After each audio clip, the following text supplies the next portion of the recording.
I hereby call the Brockton School Committee to order, it being Wednesday, September 20th, 2023, 7 p.m. I'd like to read the following to the record. Welcome to the meeting of the Brockton Public School Committee. This is the agenda that will be discussed this evening. Please note that the hearing of visitors is included. If you have a statement or question, please give your name to the secretary. We've had people duly signed in. Again, we will have Attorney Spotterford be the timekeeper. It's 3 minutes in length.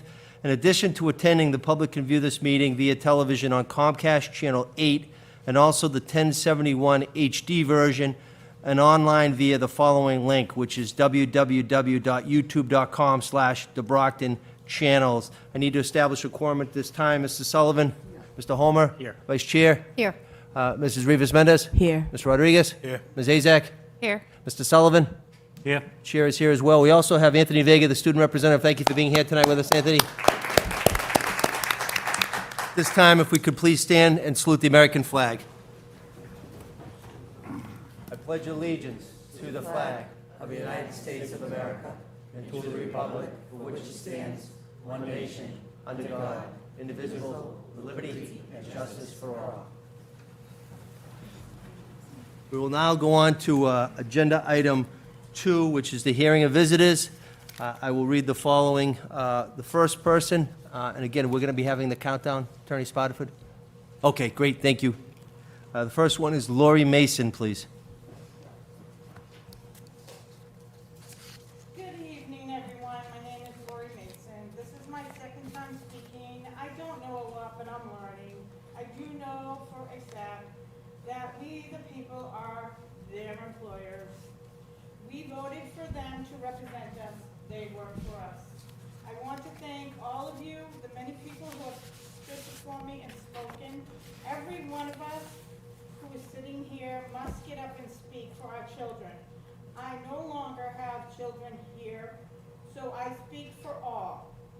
I wanted to tell Tony that the independent audit, I agree with your thing about vetting them and putting their names in a bowl and pick from the bowl. I agree with that.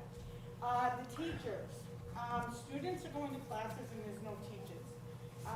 We need to alleviate that problem, fix it. Can we offer higher wages, benefits, incentives?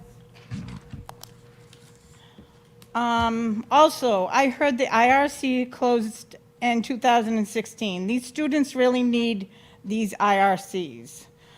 Transportation.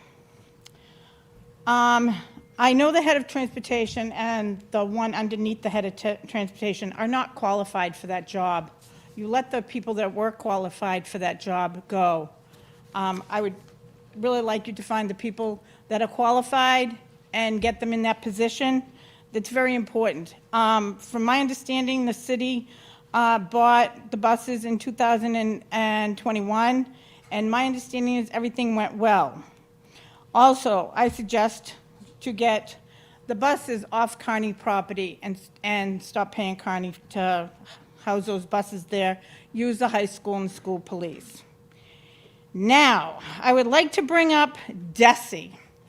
The Department of Elementary Secondary Education voted yesterday, Tuesday, September 19th, to a new sex ed gender ideology plan for grades pre-K to 12th grade.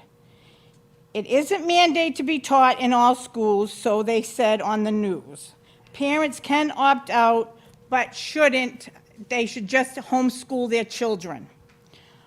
Because I can tell you from experience that DCF will get involved. The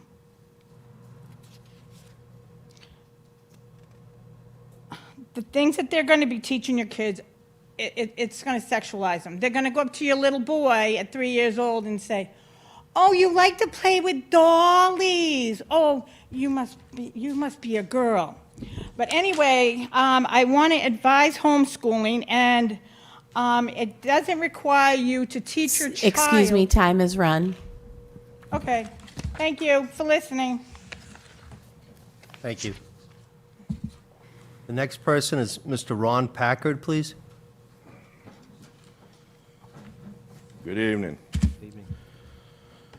I'm going to speak After the last 3 years with the lockdowns, masks, forced vaccines that don't work because they keep getting COVID, hospital mandated protocols using remdesivir that killed my wife and millions others, that's her. Now we have to deal with what our kids are being taught in school, from critical race theory, CRT, to gender ID issues. They want to tell our kids they can be a girl or a boy if they want. There are only two genders God made. The others are politically made. This is just sick and disgusting what they are doing. What happened to the usual teaching of reading, writing, including in cursive, math, history. Now they rewrite it as their own version. Science, oh, you can change to be a boy or a girl if you want. Current events, gym, oh, are they finally going to have girls and boys showering together in the school? Everything's gone ass backwards today. And yet, the reading part in libraries around the state, transsexuals reading to kids 1 through 6th grade, sexually explicit books, this to our kids and grandkids. My church, Broken Chains Biker Church in Taunton, has been countering this in cities like Taunton, Middleborough, Norton, to the thrilled parents with reading family and faith-based stories. What's the school committee doing? I don't see anything. They're going along with it.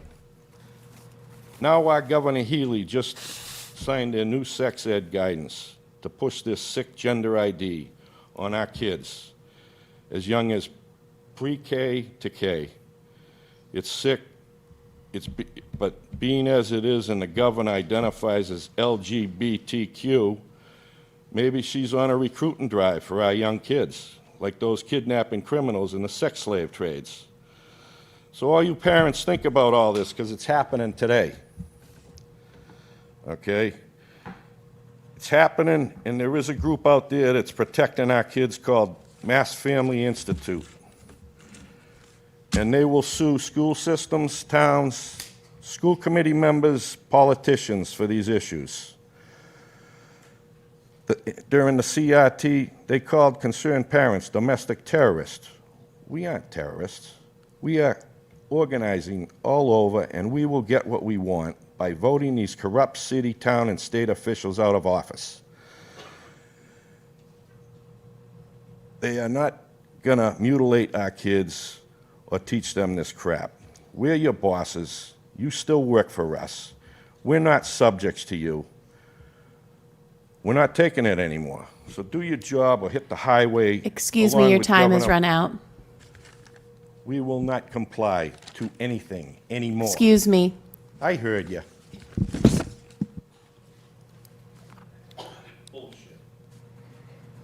Next one will be Axel Sanford, please.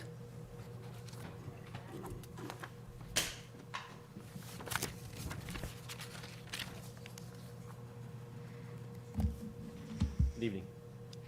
My name is Axel Sanford, and I'm a member of the BHS class of 2027. In 4th grade at the George School, I started playing the French horn.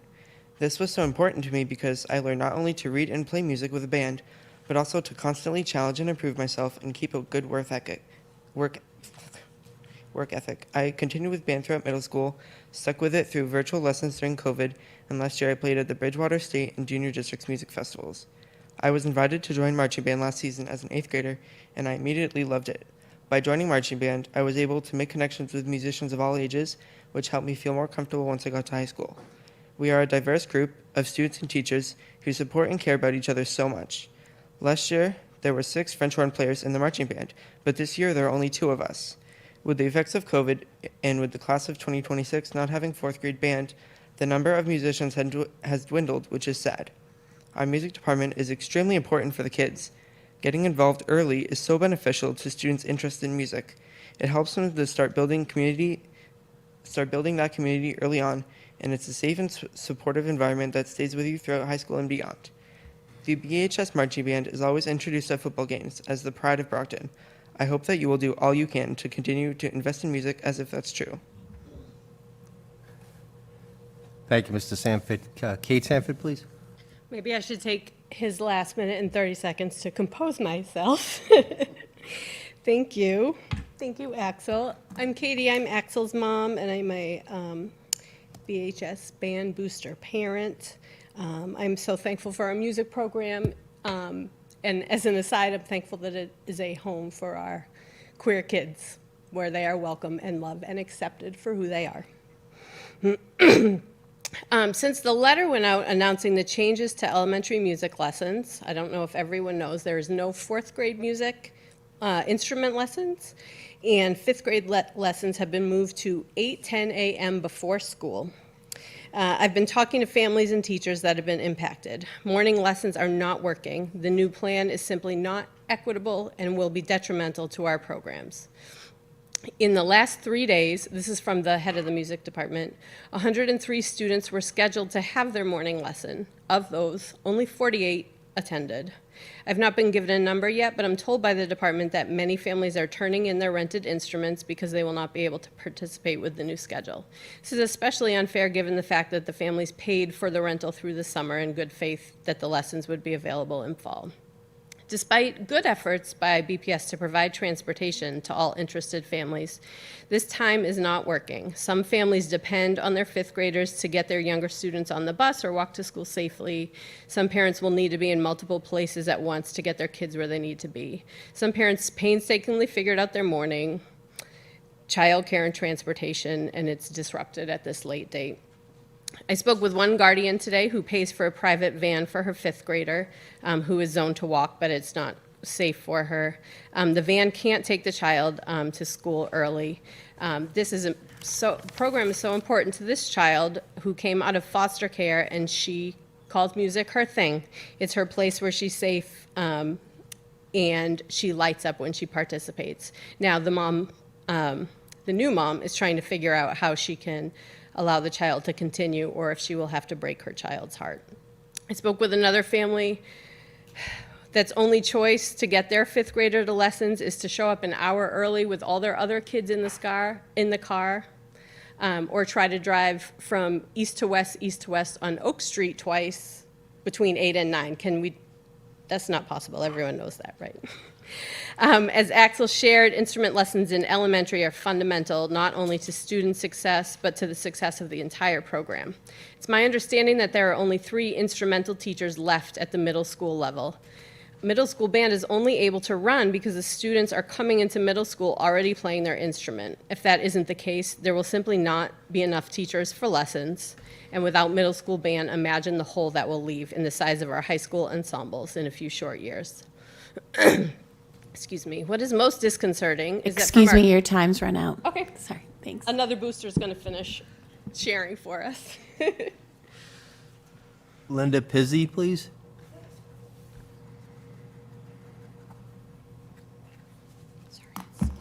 Is it on? Okay. Sorry. Okay, I'm Linda Peasy. I'm going to continue where Kate left off and then just add something at the end. What is most disconcerting is that from our conversations with the music department, they would be willing and able to provide lessons during the day and the current staffing and resources they have without disrupting other academics. They are ready and eager to make it work. We all need to win right now in our schools, and this seems like it can be easily fixed. I am unclear on who is responsible for the decision. Nobody can answer for us.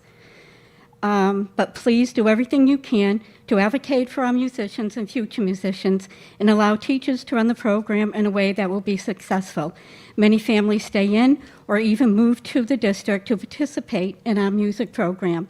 If it declines, it will likely contribute further to a decline in enrollment. We can stop that. Please do what you can to help.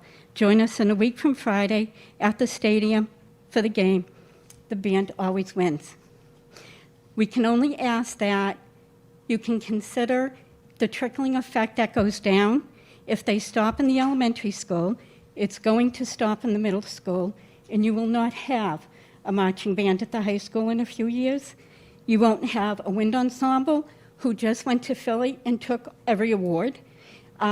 If you came and listened, I'm sure some of you have been. I know some of you have been in the band before. And I'm doing this a second round. My daughter graduated in '99. My granddaughter does it. Music as Kate said, and Axel, when these kids get into the band, they become a family. They may not have many friends outside, but in that band, they are a family. It doesn't matter who or what you are, where you come from, or your background. You are part of that family. Taking that away, a lot of kids have physical disabilities, some have learning disabilities, but when they pick up an instrument, they don't have that anymore. If they can't do marching band, they can sit in an orchestra and they can play. And they do it. My daughter has a physical disability, but she was fortunate enough to have wonderful musical instruments up here. Excuse me, I'm rushing. She had such great, she had Mr. Cardell, she had Mr. Macrina, she had Penny Knight. She got a piano scholarship for college. Didn't pay for the whole thing, but because of the music background that the Brockton school system gave her, she earned a great scholarship for piano. You have to continue. What's not working is the kids being told they have to come at 8:10 in the morning. They can't get here. They're dropping, they're declining. A lot of kids have left the system because of the pandemic. They went to other communities. A lot of these kids are only Excuse me, here your time's run out. because of the bands. Sounds like a $14.4 million trickle-down effect to me. Next person would be Kim Gibson, President of the BEA, please.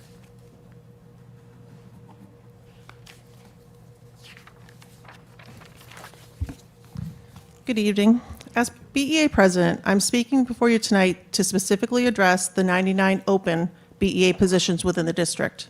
Dr. Moran will be providing you with details regarding the current staffing levels this evening, but I do need to voice the BEA's concern over what is being perceived as a hiring freeze regarding some critical positions. There are several special education classrooms that have been staffed by non-certified staff, and others being staffed by related service providers, because the positions have not been approved to be filled. These positions were always part of the FY24 budget and should have been staffed from the start of the school year. Instead, they've been put on hold. Everyone involved is doing their best to cover those classrooms, but they are not trained in providing specialized education for these students. While I understand that this body wants to be cautious in hiring certified staff, this cannot go on.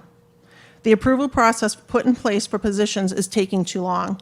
The longer this district waits to approve certified hires, the smaller the pool of qualified applicants becomes.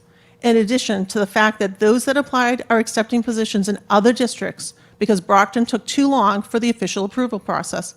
In fact, I co-chair the MTA Large Local Presidents Group, and just last week when we met, a number of them commented on, we're hiring people who applied to Brockton but never heard back, which is very disheartening. I also want to make it clear that the impact of staffing any classrooms with related service providers is that those students on their personal caseloads are not receiving IEP services. And the district is then responsible for compensatory services.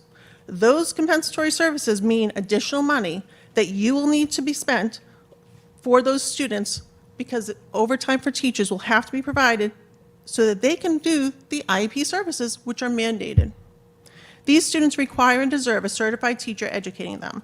At every level, there are openings which are causing various issues. At Brockton High School alone, students might be sitting in a cafeteria for multiple periods a day. At the middle school, elementary, and pre-K level, certified staff and non-certified staff are being pulled to cover these classrooms, so their own positions are left empty. Students are not receiving the support they need. There are teachers that give up their prep period to cover for those classrooms, and even doing that will cost the district money. They are getting compensated. Add to the fact that the enrollment numbers are going up, which should be a great thing for our city. But where are the classrooms that those students are going to go into? There are already class sizes near 30 and above in some cases. The FY24 budget cannot be balanced on the back of the students and teachers. No other bargaining unit in this school department lost as many positions as the BEA did. In fact, there are several non-union positions added over the summer. In closing, the educators in Brockton have put in the work over the past few years to support our students after returning from pandemic, and they have made great progress in moving our students forward. That momentum cannot be stopped due to the lack of hiring staff. Excuse me, your time's out. Thank you. Stacy McDonald, President of the BESPA, please.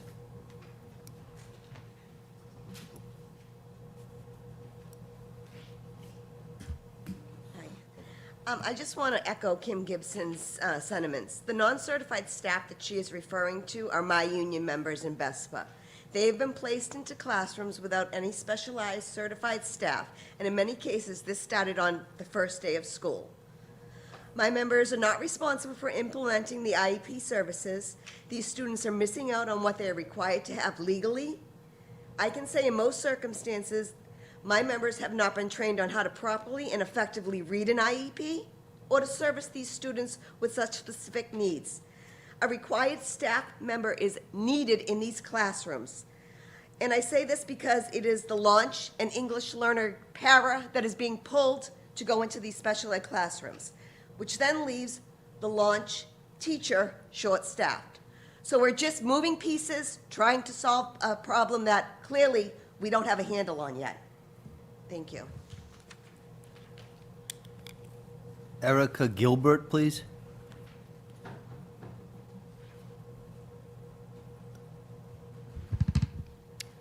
Good evening.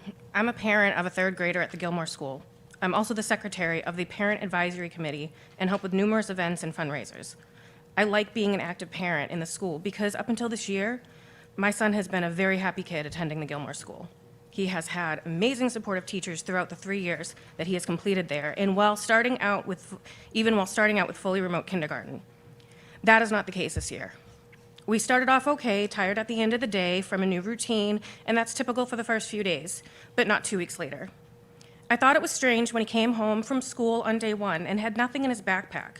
Not a letter from the teacher telling us who they were, contact information in case we need to get a hold of them, and there was no supply list, and absolutely nothing but an empty lunch bag.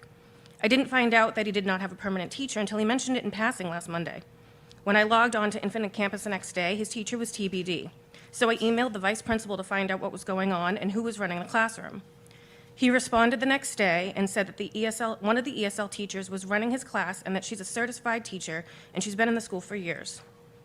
Well, that's great. But why wasn't I told? I should have been notified, as well as the rest of the parents in that class, that they do not have a permanent teacher on day one of school. Or even, they even could have told us before it started. When I officially got notified? Today.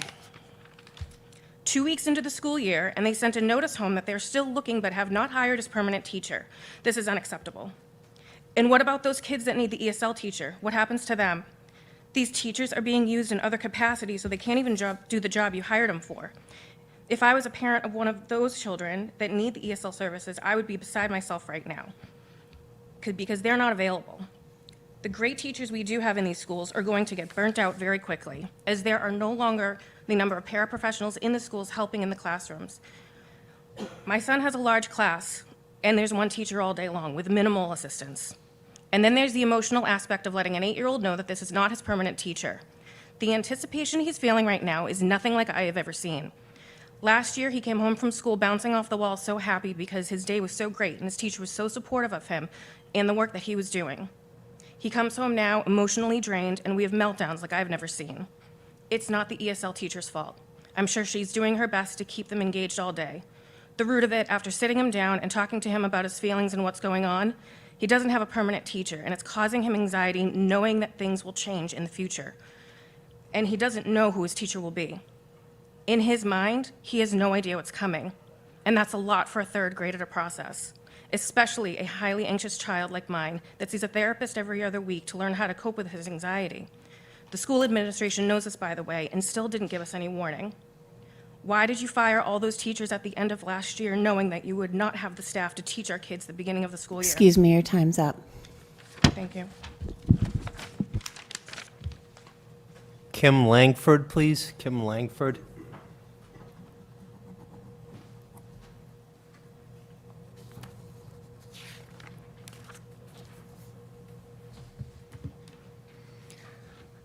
Hi everyone, my name is Kim Langford. I'm here tonight to request and propose to the school committee the opportunity to be able to teach for free an introduction to geospatial information systems and data analysis to Brockton High School students. A little bit about me for those that do not know me, or myself, I should say. I have a bachelor's in psychology with a double minor in sociology and child development, an associate in science and media communications, and a master's in geospatial information system. I currently work as a physical risk security analyst under global security management for one of the top tech companies in the US. And I'm proud to say I'm a Brockton High School alumni, and I'm born and raised in Brockton. I have researched and published many topics, including geospatial analysis on mass shootings and gun violence in America, with the development of a supporting development of an interactive dashboard. I've also studied the human footprint in Antarctica, a review of Brockton High School in comparison to Parkland High School from a geospatial and risk perspective, the spatial footprint of grizzly bears in the US, and a routing risk analysis of the country of Ukraine. I'm here to tell you from the experience that the ability to analyze and work with spatial data is power. And I would like to pay it forward to my community by inspiring the next generation of children to use the data to change the world and to teach them what I have learned and perhaps have them teach me as well.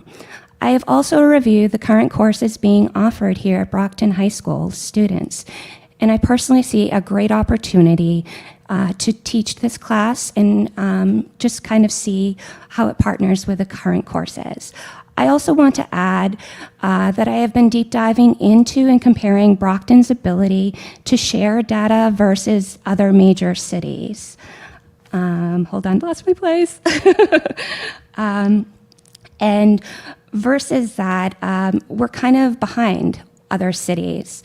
But we do have an opportunity, right, to partner with the next generation and see them grow and see how our city can grow and use this opportunity where perhaps, whether it be with a $14 million deficit or with our Brockton PD, and just allow them to kind of, take that learning experience, take this ability to analyze data and develop and move forward from a STEM perspective. Thank you for your time, and I'm more than happy to forward my resume, my portfolio, if you're interested. Thank you. Thank you. Thank you. We'll go on to consent agenda now, which is Agenda 3. Vice Chair Ehlers, please. Yes, thank you, Mr. Chairman. I'd like to respectfully take out of order E and F and push those until after the report of the superintendent of schools. At this, do you want an explanation or? Sure. Yeah, I'd like to, well, number one, I know that Dr. Moran is going to be doing a presentation on human resources and staffing, so I would like to hear that before we decide on F. And on E, I would like to take a closer look at all of these grants. Just because we apply for a grant doesn't mean that it costs us time, effort, and money to get that grant. I think we should be looking at every single expense very closely and be extremely discerning. So I'd like to wait on those until after the report of superintendent of schools, please. Second. Yep, so that was the form of a motion, just to take E and F, postpone them until after we conclude Agenda Item 4, which is a report of Dr. Cobbs, Acting Superintendent of Schools. Motion was made by Vice Chair Ehlers, properly seconded by Mr. Rodriguez. Hand vote, all in favor? All opposed? It passes unanimous. So we will take E and F after Agenda Item 4. We'll go back to that before we get to Agenda Item number 5. As Chair, just to piggyback on that, perhaps going forward on the agenda, we would want to have Agenda 3 as a report of the superintendent, and then 4 would be the consent agenda. Because if we're going to be getting Dr. Cobbs and his leadership team giving us information, maybe if we flip them, that would help us when we... Do you guys agree with that? Okay. I concur. So going forward, it would be, well, I mean, there is no, I mean, we could for belts and suspenders, but there is no, I mean, the agenda could be compiled the way of the committee and the will of the committee, but just going forward, we have calling of meeting, Agenda 1, hearing of visitors 2, 3 would be report of superintendent of schools, and then 4 would be consent agenda. That's the will? Why don't we'll take a motion on that then? Motion to change the order of the agenda and swap out number 3 as the consent agenda to 4 and bring up the report of superintendents as to number 3. Okay. Motion on the floor. Is there a second? Second. Motion was made by Vice Chair Ehlers, properly seconded by Mr. Rodriguez. All in favor, kindly raise your hand. All opposed, raise your hand. It does pass. So the next agenda, we will articulate that as the vote. So we will go on now, consent agenda, which is agenda item 3, A, B, C, and D. Again, what is the will of the committee? Take them individually, take those collectively. Those are relative to approval of minutes. Motion to approve A, B, C, D. Is there a second? Second. Okay, I'll read, before we take the vote, I'll read it. A is the approval of the minutes, which was the special school committee meeting dated August 31st, 2023. B is the approval of the minutes, which was the superintendent subcommittee meeting dated August 15th, 2023. C is the approval of the minutes, regular school committee meeting dated July 11th, 2023. And finally, D is the approval of the minutes, which was the regular school committee meeting dated May 2nd, 2023. We have a motion on the floor made by Mrs. Sullivan. It was properly seconded by the vice chair. All in favor of that, kindly raise your hand. All opposed, raise your hand. It passes. A, B, C, and D. We will hold E and F until we conclude Agenda 4. Agenda 4, again, is the report of Acting Superintendent of Schools, Dr. James Cobbs. And again, we do have our student representative, Mr. Anthony Vega, here tonight. Dr. Cobbs, the floor is yours. Good evening, Mayor. Good evening, Superintendent, School Committee. I asked Anthony to come today to first introduce him to the school committee, and for him to kind of give you a report update on what's going on at Brockton High School. And just as a student, I asked him this morning at the student level, what do you see going on this year at the high school? Is it different? Is it worse? Is it better? So, and I'd like him to give you that personally. So. Thank you, Mr. Chairman and Dr. Cobbs. First, just the run-through of the day-to-day life at Brockton High. Thank you. Firstly, with all the changes, we are welcoming our new superintendent, Dr. Cobb, and merging. Sorry. And Edison Academy into the building, which we would love to have them, as well as incoming freshmen. To start off, we held a senior sunrise for the seniors to enjoy their last day of summer, enjoying their youth, I guess. That works. Which is the idea of the 2024 student body, who is dedicated to changing the day-to-day life of each Brockton High student for the better. Our new head coach, Jermaine Wiggins, the former Patriot, he did have his season opener in another game for the Boxers. I don't know, it didn't go our way, but we still support the Boxers and Mr. Wiggins in each of their games, and we wish them luck. As well as the marching band, as others have said, they're always fantastic. Each halftime performance, each player, they give it their all, and it shows. They've always been great, and we hope that they can continue that, which they definitely will. Some honors for the cross-country team. They were invited to the Martha's Vineyard Invitational, and some of their highlights were Anya Rizzo, Aaron Corlett, Jada Furtado, Jude Tate, and Aaron Corlett were the notable performers of that. Some other sports, the girls volleyball team, 3-3. They're actually playing tonight against BR. I came here before. They were doing pretty well. And the girls soccer team, beating strong teams and putting up a good fight. And then finally, as Dr. Cobbs was saying to me earlier this morning, how my experience was as a student in Brockton High, and being on the baseball team, part of National Honor Society, different clubs. I communicate a lot with most students. I'm friendly with everyone, which allows me to kind of gather a lot of information, especially with all the changes happening in the recent year, and the improvements that I've seen. Nothing's perfect, but as far as I've seen, the dress code being put into effect, and it still allows for self-expression without going too far over a limit. There's less student conflict that I've heard about. There's a lot more peace at the school, a lot less fights and a lot less conflict between students. And the rules on cell phones and technology use in the classrooms, in the classes I've seen, it's been really great, because you see the progression of students and how much more productive they can be when the technology is more handled by the teacher. And that was my experience. Thank you. Thank you very much, Anthony. Any questions to committee for our student representative, Mr. Vega? Well done. Well done. Thank you. Thank you, Anthony. I appreciate that. Okay, the next agenda item, we're going to go on to teaching and learning.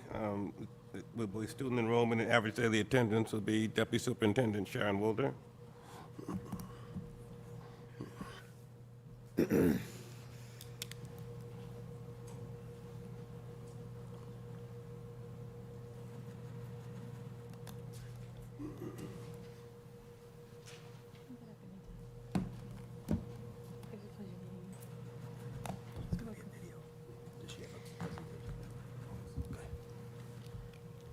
And just to echo some of what Anthony said, we're at the high school every day. And I remember on the first day of school coming in and being asked, how's the policies going? And I said, we were just lucky to get them into the building and get them to classes. The day-to-day interactions with students and really supporting the learning, and with teachers too, by the way, because it changed and we had to make sure that the teachers knew what the policies were so that they would know how we are supporting it and what the expectations were. So we are seeing some improvements, but it is day-to-day work, student by student, and getting people used to change. And so it's nice to hear that the efforts that are happening, that our students are feeling the difference, because that's why we do the work. For our enrollment, the latest enrollment was 15,304 students. We had 200 students in the queue, which means they are in the process of enrolling in Brockton High School. And our average daily attendance at this point is 91%. So we have some work to do getting students to come every single day, but our average daily attendance is 91. Our target, of course, is 95 or better. So we have our schools starting to reach out and work on getting some of those students who took Monday off because they knew Tuesday was no school. Things like that, where we know that the more you miss in September, the harder it is for you to get the kinds of grades that you're really hoping for by the end of the year. So we definitely have our adjustment counselors, guidance counselors, and school administration working to reach out to those families that have students who are not attending regularly.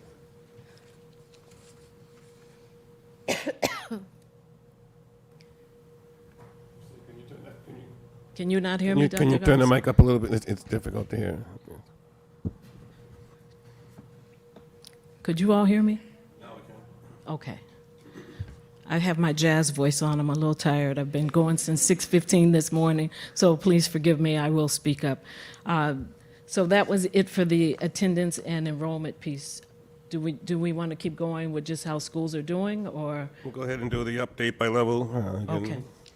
So I do hear a number of parents especially worried about music, and for especially I'm going to turn to the parent who said she just found out that her child's teacher is not in place yet, and say, I'm sorry, because you should have known.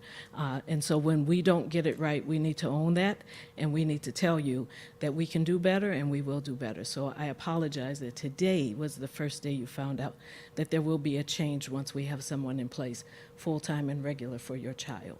So please forgive us for that, and we will work to do better with that. In terms of how we are doing, as you know, we are partners with the Department of Education, have been for the many years as a result of our district review, and we had to identify a district priority for last school year. Remember, it was high-quality instructional materials, and we got Wonders curriculum in at our elementaries. We got Carnegie Math in at our middle and high schools, and Study Sync also in our middle schools. And so this year they said you have to push deeper into it. You have the resources. So how are you using those resources to especially target improvements for our students with disabilities? So when we look at accountability data, and we'll do an accountability presentation for you in October, when you look at that data and you start looking at student-specific groups, you realize that there are some students who are doing very well, some students who are doing okay and making improvements, and other students who are consistently struggling. And so we targeted pre-K to 3 literacy, because if we get them reading on grade level by grade 3, the projections for their futures are much greater. And so our targeted group is pre-K to 3. and very specifically looking into the data of students with disabilities. Because if we don't get them moving the way we need to get them moving early on, their life struggle is significant and forever. And that is not what we want to see happen to any child in this district. And so that is what we have prioritized. Dr. Spalding will come in at some point and do a presentation overall about what is happening in elementary, but we are still using the Wonders curriculum. We have a schedule set, and I understand that for some people it changed music and it is causing some frustration for families, and we will address that in a presentation as well. And we are looking at how are we assessing, and so we will be using Dibbles, Lexia, STAR to make sure that we're assessing as we go, so we're not just waiting for MCAS results to find out how our children are doing. And so there will be more on that as we go along during the school year. At the middle school level, again, continuing on, as you know, we had an in-service, so we had an early release day last week, and part of that in-service was to really work on with Character Strong, our SEL curriculum. We cannot deny that the social emotional needs of our students are real, and that we have to do something differently to prepare ourselves as adults to help them build the skills beyond just the academic skills, those social emotional skills, so they can function with each other and in society. And so we had a full rollout in the district to pilot the Character Strong curriculum that really is about that self-awareness, that what are those skills that you need in order to be able to function. And when you're stressed, how do you de-stress yourself so that you can be in those spaces of learning and not just always looking for a way to get away from the learning environment or really struggling in a way that you don't want to come to school. And so all of our faculty, K-12 went through, or pre-K-12 went through that training, and we'll be doing some work to roll that out. But our middle schools really started the year off doing some things to build culture and climate in their schools. How do you make your schools feel safe, welcoming, and what do you do to build those relationships so that you can go into those classrooms and really have positive experiences?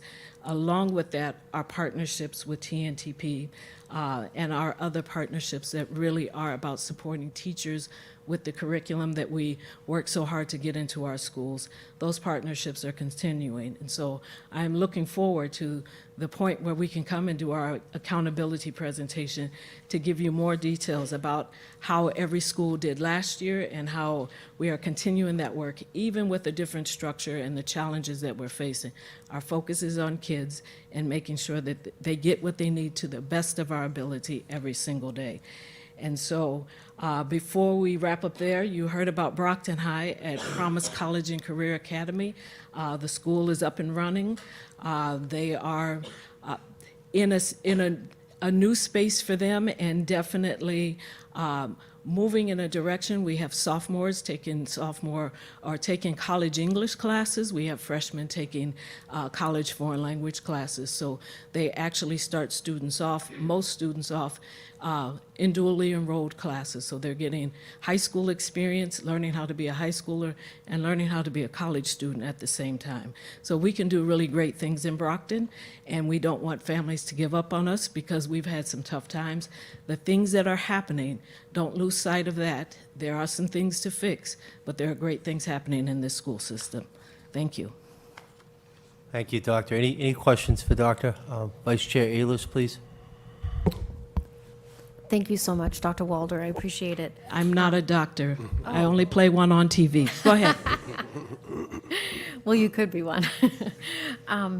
Really quick question. So I'm not assuming anything anymore, and so I want to ask clarifying questions. So for the 15,304 students that are currently in the district, the 200 that are in queue, does that add 200, or is the 200 included in the 15,304? That would add 200. So we are constantly, remember, in Brockton, school starts, but we enroll students every single day. And so the enrollment continues, and at the beginning of the year, we have far more who are showing up saying, I want to enroll in the Brockton Public Schools. There's a process for that. So they go to the Parent Information Center. There is certain information that we have to have. If they've been in school before, then we have to have records from their previous school. We have to have proof that they live in Brockton. So there's a process, and that's why when you hear us say it's in queue, it's the Parent Information Center trying to gather all those documents so we can get students enrolled as quickly as we can. Understood. And then my second question is, how does that number, that 15,504, compared to this time last year? We're a little over where we were last year, so we were in the 15.2 range last year. So we're a little bit higher than we were last year. Okay. That's And good news. hopefully, we'll keep moving in the right direction, and that's why when we look at attendance, then we have to really dig in and make sure that the students who are enrolled are actually showing up, so we don't lose them in our enrollment. Thank you. Thank you, Vice Chair. Any additional questions? Oh, I'm sorry, Mrs. Sullivan, please. Hi, thank you very much for your presentation. So the College and Career Academy is up and running? Promise College and Career Academy is in the second year of the school. Okay. Yes. Okay, so just so the public knows, the College and Career Academy is something that we've been working on for a long time to bring to our students. Yes. And this is a really great thing because the charter school was given this first, way before us. And so the state allowed the charter school to have the college courses, but not us until now. So just to be clear, Brockton High School always offered college courses. So it's not new for students to take college courses. The degree to which we were able to offer those courses has increased significantly, and the design of this school is to start them far earlier than we were having them take them at Brockton High. So Yes. it's an improvement for Promise to be in existence and start kids that way, but we are also pushing Brockton High to have, and Edison to have access to college level courses in high school. So Brockton High has AP, IB, and dual enrollment courses and early college courses. So students who want to take that path, and we push them because sometimes they don't know that they want to take that path, so we have to help them understand that they can do it and give them the right resources and support. But you are correct, we are moving in that direction far more than we had been in the past. Thank you very much. It's a great program. Thank Thank you. you. Any additional questions at this time? Mr. Rodriguez, please. So I spent the day today with my colleague Cynthia at the high school and Dr. Cobb sharing approximately about 4 hours, stopped at the re-engagement center, and then ended my tour at the Promise. And I invite every member, the mayor, to actually go and see how wonderful the Promise, it's in Ward 4, see the program. Just let's not talk about it while we're sitting here, but actually get in the school and actually see how it works. Thank you. Thank you, Mr. Rodriguez. Any additional? Thank you very much. All right, thank you. Dr. Cobbs? Thank you, Sharon. Next on the agenda is Dr. Moran, the Assistant Superintendent of Human Resources. Will give an update on the staffing. So this is a presentation.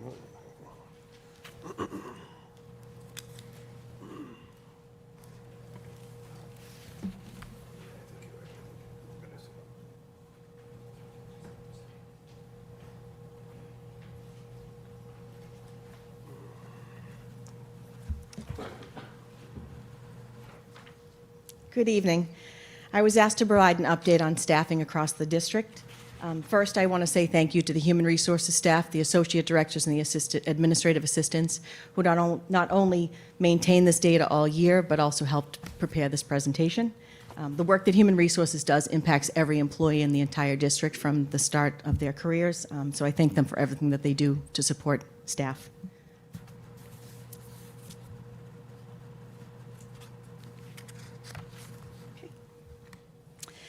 All right. So in years when there's a financial deficit, there's often a need to reduce force.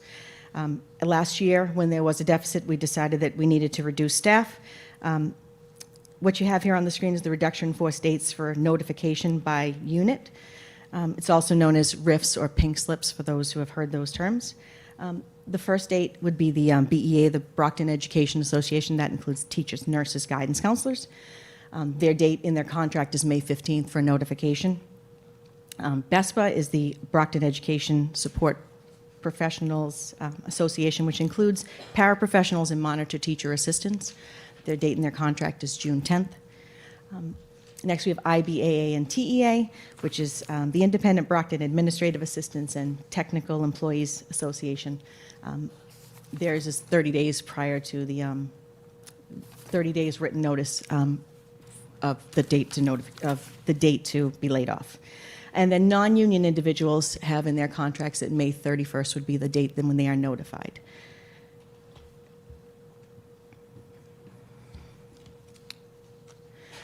So last year, for the BEA, the teachers unit, 152 positions were eliminated by May 15th. Teachers were notified by that date.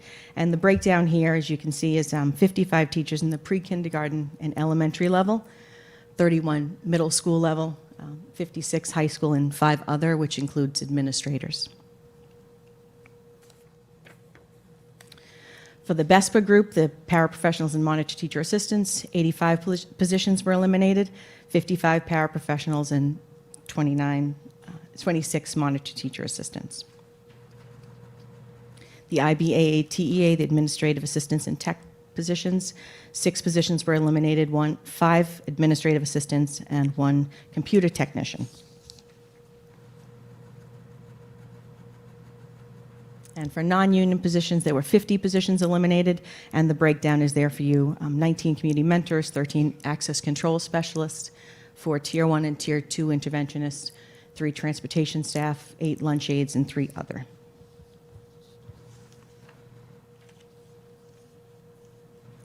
Now in the district, whenever there is a change to staff, there's something called a personnel change form. HR requires that this is completed and signed in order to add a new position or reallocate a current position. As you can see, there's a draft on this. We are updating this form based on some suggestions that we've had from our city CFO and our acting superintendent.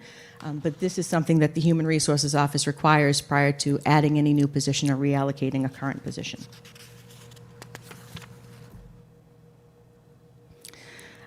Throughout the summer, depending on staffing and enrollment, as you just heard Sharon Wolder discuss, positions were added in different areas, and the list of positions that were added throughout the summer were 49 BEA, 10 BESPA, 1 IBAA TEA, 4 school police, and 10 non-union positions.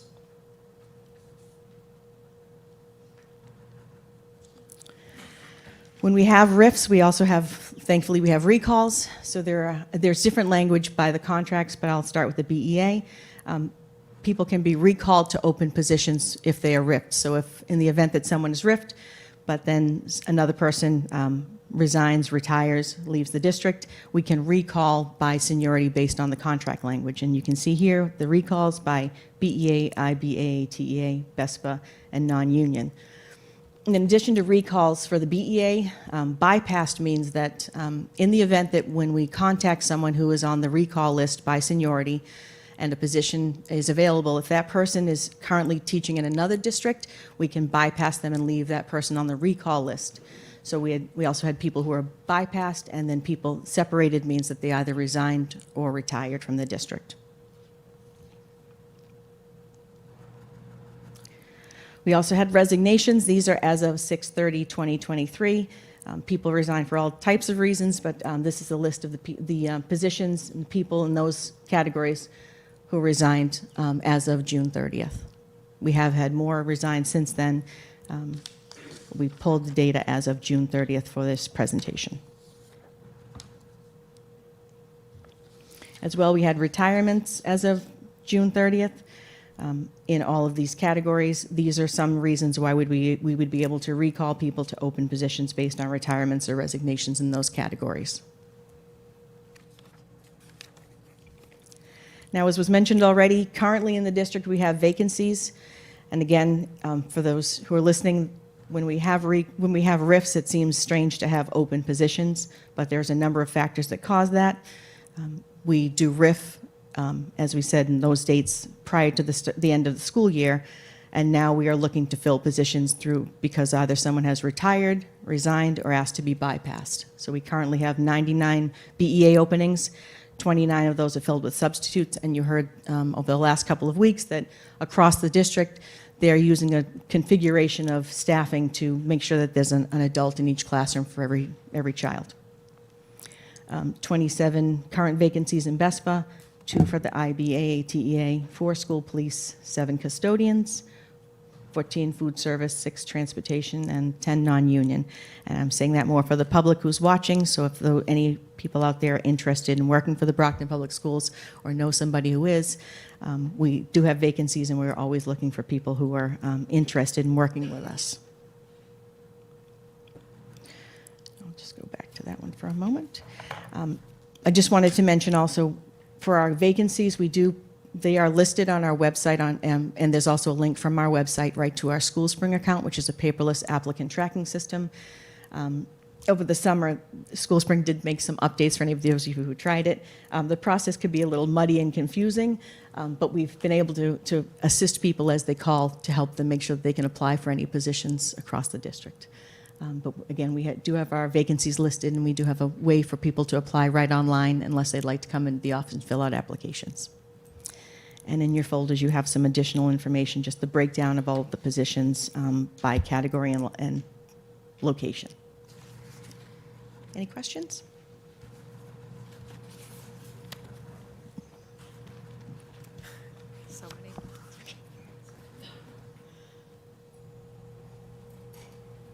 Vice Chair, please. Thank you, Dr. Moran. I appreciate it. Could you explain to me, just so that I can understand, so the RIFs using your reduction in force that we did in the spring was to balance our fiscal '24 budget for this coming year. So those RIFs that we made was to ensure that we would have a balanced budget for this coming year.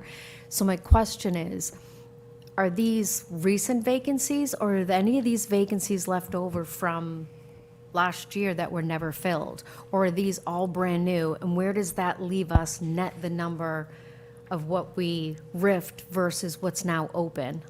I can tell you that across the district, there are always a couple of positions that are very difficult to fill. So last year, we did have some positions that were unfilled or filled by a permanent or long-term sub for the entire year. But the majority of these openings now are caused by us having rift people, have people who have either been promoted to other positions, gone to other districts, taken alternative career leaves, meaning they're going to teach outside of the state or do something else. But these vacancies are new. And how, I guess my question, and this may not be for you, I apologize if it's not, but how does this relate to what our enrollment is? Because that's how we started this whole process in terms of RIFs, is that our enrollment didn't align with what our staffing levels were, and we needed to make sure that we right that ship. So how does this leave us with the enrollment, which is the question I had for Ms. Walder earlier, up against what these vacancies are? And I understand there are some, like, if we need a French teacher, like that kind of thing could be difficult to find, but are all of these positions necessary? So I think Troy Clarkson will hopefully speak to this a bit, but when it comes to planning for the future, so last year when we determined that we needed to make those cuts for this upcoming school year, it was based on 2 things. It was based on projected enrollment, and it was based on the budget. So these numbers and the vacancies that we have that we believe we need are all based on what we need to have a full complement of staff across the district to educate every child. Okay, thank you. Sure. Mr. Homer, please. Thank you. I know you presented the information about when we had to send out the notices for the RIFs and the pink slips and blue slips too. Could you just explain is there a process too for resignations or retirement announcements too, and how that factors into making decisions about staffing? We always ask that, people plan ahead. Some people know that they're going to be retiring at a certain date 3 years from now. So we have those dates listed on a chart. In addition to that, people may determine for some reason that they decide that they're going to leave and not come back the next school year. And we also have people who make decisions right at the last minute, right before school starts, and let us know that they've taken a job elsewhere, they've moved out of state. So we do have a form that people complete so that we can be sure that we know that someone has left. We can make sure that we do everything that we need to do with City Hall with insurance, and that we've not overpaid them, and we don't continue to pay them thinking they're coming back. But we do have a form that people are able to fill out right on our website, letting us know if they're going to resign or retire. Okay, so there's not like a fixed requirement or a deadline for them, for the contract or anything like that to separate? They can just, they fill out the form, okay. thank you. Yes, many people let us know, like if we've had teachers who received offers in a district closer to home, very close to the start of school. They often ask if they'll stay for 2 weeks while we find someone, but there's no real hard, fast requirement. And then the only other, second question I had too was in relation, you mentioned the applications are posted through School Spring, but you said there is also the option of the people to come and apply paper format or dropping off applications or things like that. Just for the benefit of people who are watching and are aware that there are openings, is there a preferred method or a faster method that would help expedite filling those positions? Thank you. Thanks. We take all options. People can still come in and fill out a paper application in the office if they have questions about what positions they're interested in, so people can stop by the Human Resources office at Central. We have people who just email resumes. School Spring tends to be our platform because it encompasses everything. It's a paperless applicant tracking system that an applicant can upload resume, cover letter, licenses, letters of reference, transcripts, and everything's right there. But we have no preferred method. Any way is perfect. Sure. Thank you, Mr. Homer. Mrs. Rivas-Mendez, please. Hi, Kathy. I'm Dr. Moran. I know when Kim spoke, she said there's a hiring freeze. So in regards to, I know I didn't get all the data, but I got specifically the BEA data. That's there's 70 that need to be hired. Mm-hmm. Is there a hiring freeze where you can't hire them currently because of our worry of where the budget was versus where it is today?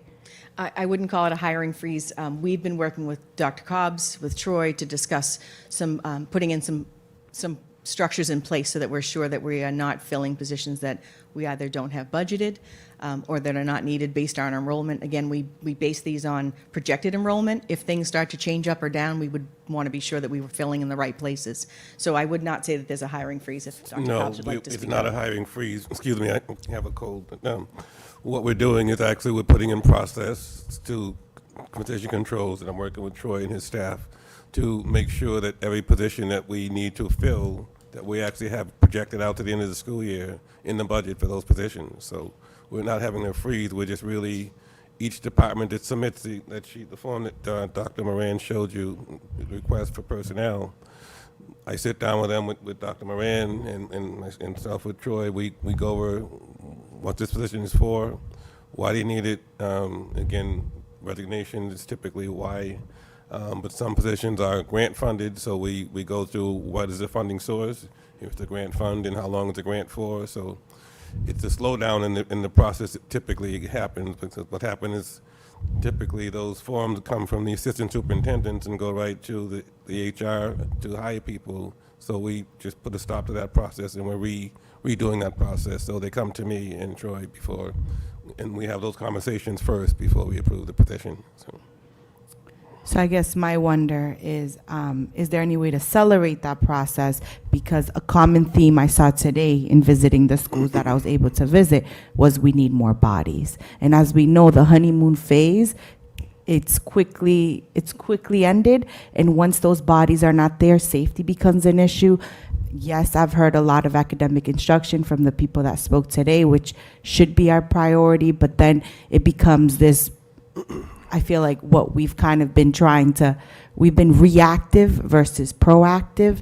So I guess my big question is, how do we accelerate this process? Well, I think to answer that question tonight will make the difference, because we wanted to present to this body, what the process is, and give you a comfort level of, we actually do have positions open. Even though we did a lot of layoffs and RIFs, we have positions that need to be filled, and we do have the money for them. So we wanted to present, and Troy will present that tonight to this body and to the community, that it's apples and oranges. The people that we had to cut and lay off versus the people we actually have to fill to put people in front of the students that Dr. Moran said that that are certified teachers in their specialty in front of the teachers. So I think after tonight we will when you have a comfort level, this will accelerate the process. I have a stack on my desk ready to sign, and Troy and I will go through them probably tomorrow and sign a lot of them, so we'll be notifying people pretty quickly after tonight. Okay, thank you. Any additional questions for Dr. Moran? Oh, Mr. Sullivan. Thank you, Dr. Moran. I was just wondering, do you have the total number of union, non-union administration staff? Sure, I can get that for you in the Friday packet if you need. So you want the number of, I was just wondering what the actual staff is, the total, the union, non-union, and administration? sure, we can get that for you. And I'll Okay. make sure I break it down the way you want it. I'll All right, talk with thank you you. after. Thank you, Mr. Sullivan. Any additional questions? Thank you, Dr. Moran. Thanks. Thank you. Thank you, Dr. Moran. Okay, next up on the agenda is City CFO Troy Clarkson in his presentation.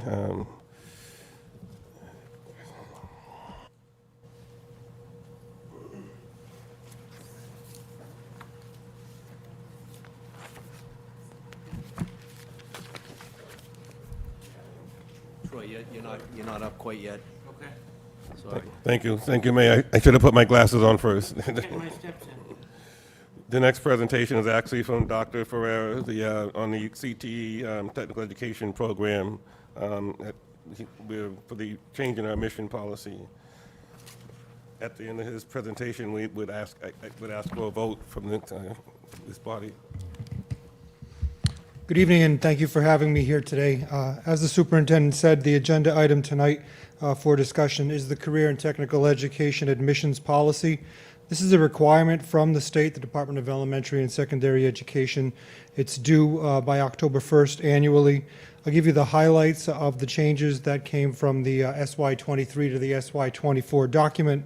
The first change is that it's actually now a Brockton Public School policy instead of a Brockton High School document. That brings us into alignment with the state's expectations so that you don't have a building document, but you actually have a district policy. The second thing we changed was just some wording and some dates.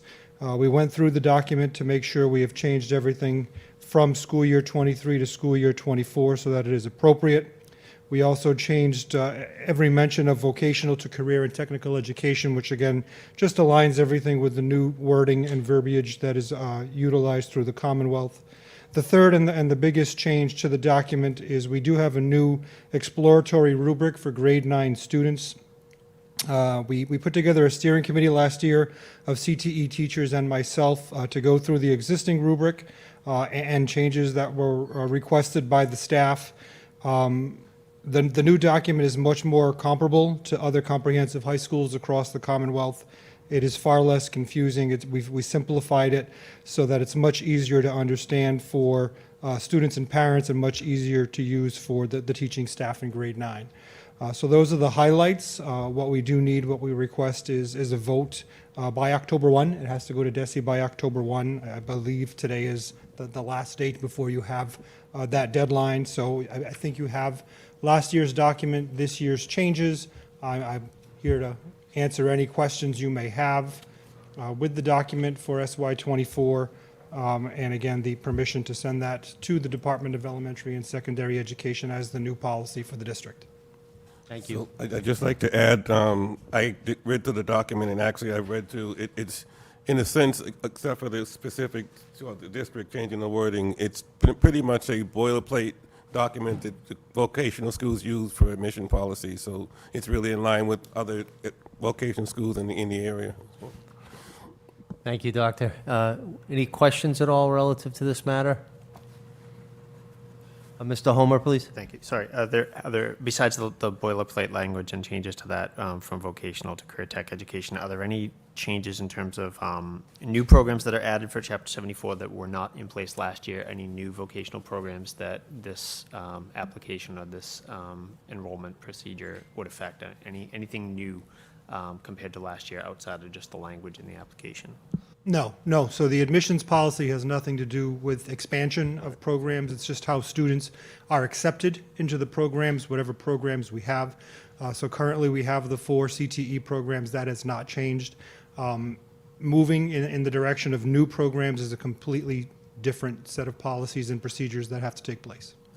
Sorry, yeah, so that the application process is all encompassing, no matter what the CTE program is or anything like that. We wouldn't need, if in the future, if there's another program that's added, it doesn't mean more changes to the contract. Like Dr. Cobb said, this is like a standard application process that applies to any school in Massachusetts with their application process for vocational programs? Yes, every school in Massachusetts is required to have an admissions policy, how the students are accepted into the CTE programs, how they're placed, how they're graded, like any criteria that's in place.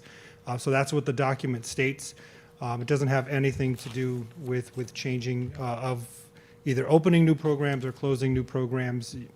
If you have 4, 14, the admissions process is exactly the same, as laid out in every district's policy. You're welcome. Thank you, Mr. Homer. Any other members have any questions at this time? Mr. Rodriguez, please. Thank you, Chair. Have we explored a criminal justice program with the CTE? Because at Southeastern, I know they offer that program, and actually trying to schedule a date to go over there and observe how that is actually structured. Because, you know, what I do for line of work, they come into my facility, and there's a large number of students from the Brockton area that actually went to Southeastern just because they have that program. So where are we in line, or are we exploring that? Has there a conversation been made to see how we can grow that program? That program specifically, no. In generalities, there is a process for looking to apply for any new program. It's a 2-part application process. There are several pieces that are required, including advisory board, industry data, work with the local workforce investment boards. That all happens in the fall. So there are deadlines from the state if a district is going to apply for a new program the following year. In our current scenario, space, facility, it's difficult to start new programs.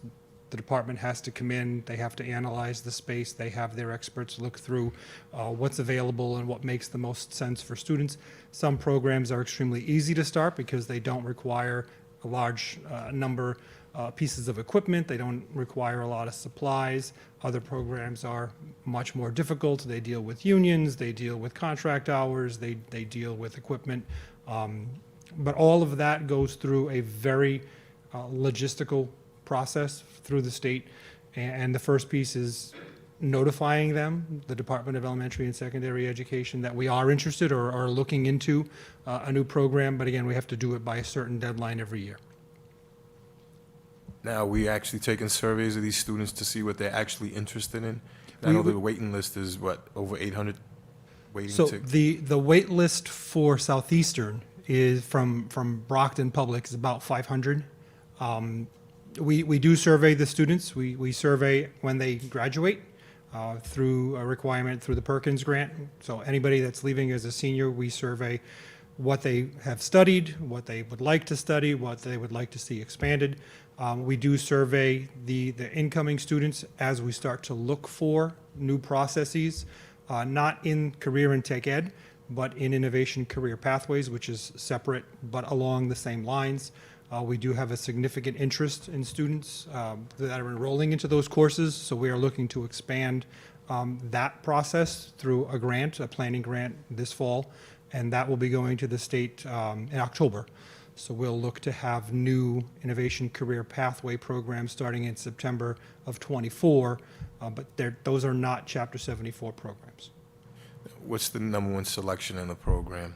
Last year, it was culinary arts. So of the 4 programs that were available, 3 were very close for first selections. Culinary did come out on top with the most number of first requests. Auto tech was a close second. Carpentry was a real close third. Nothing in the health field?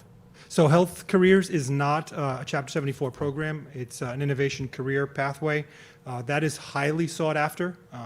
We have probably in health assisting 1 over 120 students currently enrolled.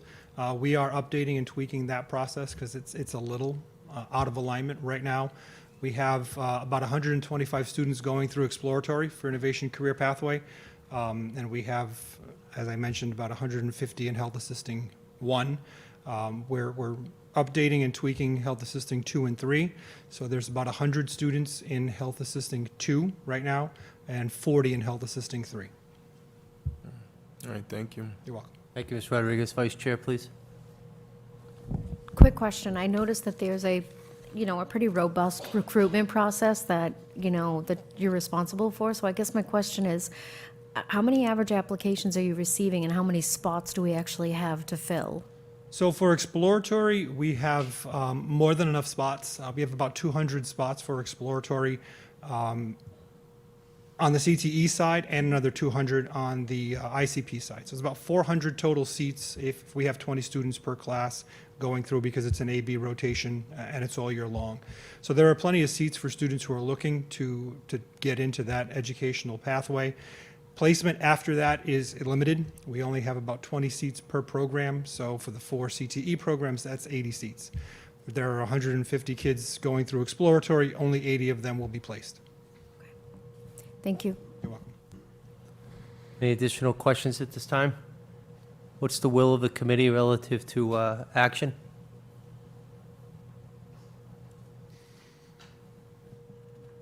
Motion to approve the new admissions policy and procedures for the Career Technical Education Program. Second. Motion was made by the Vice Chair, was properly seconded by Mrs. Sullivan. All in favor, kindly raise your hand. All opposed, raise your hand. It passes. Thank you. Thank you. Mr. Clarkson, you're up now. Thank you, Mr. Clarkson.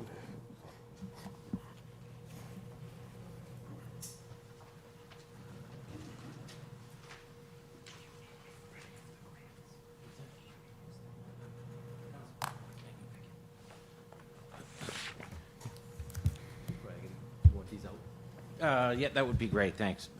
Good evening, Mr. Chair, Mr. Superintendent, and members of the committee. I'm happy to be back here with you to discuss several issues. First, I did email you earlier today the updated version, but I did provide hard copies for you as well of our budget tracking spreadsheet. Just a note to members of the committee and the public, this doesn't look a lot different than the one that I shared with you last week. The reason for that is, as you probably know, most employees are paid every 2 weeks here in the district, and I was just with you last week, so there has not been another payment since we were last together. So the salary numbers are a little different because I'm sure and I'm still getting used to all the costs and all the numbers in the budget. But there are some employees, I'm sure, that are paid weekly and not every other week. So you see a slight uptick from the last report, but not a big one. So one of the things I'd love some feedback on tonight is how frequently you would like this. We did talk last time about some sort of public display of this, which we would love to do, but how often we do that. I think probably every 2 weeks is a good figure, because then that's going to capture the salaries, which are the major budget driver here, and we can work with, as I mentioned before, your IT folks to find a place on the website to do that. So if that's a consensus, then we'll just, regardless of what your meeting schedule is, we'll just get this updated to you and update it to the public every couple of weeks. So as of today, we're 22.47% through the year.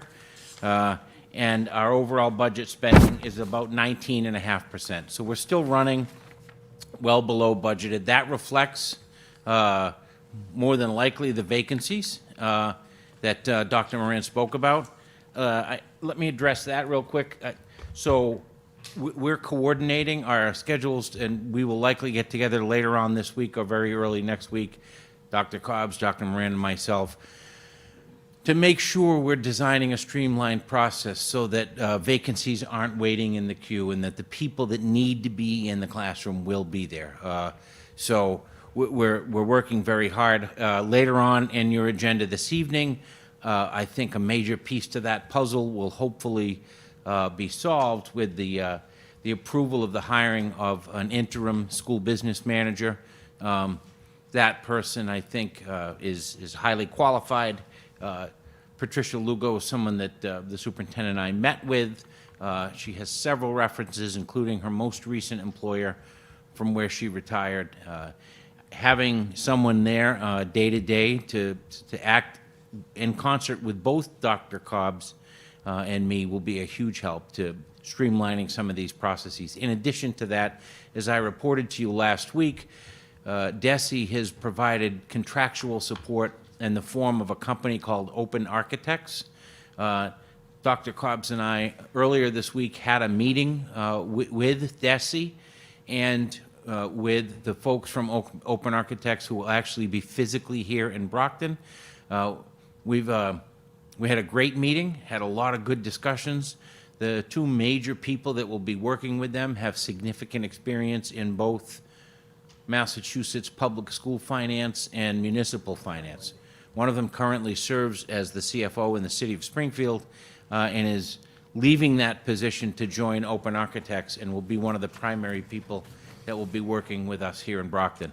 They gave us a pretty significant information request that we're working to fulfill that will allow them to understand the state of affairs fiscally in the Brockton Public Schools, and so we're very grateful for their support. So within hopefully a couple of weeks, we will have significant assistance in addition to the team that we have together now. Mr. Clarkson, just point of information, the call was on the 18th, Monday, and then physically they'll be here in Brockton next Monday, the 25th.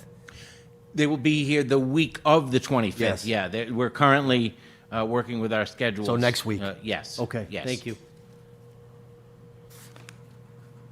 And so that'll be a huge help to be able to just have those folks in the office every day.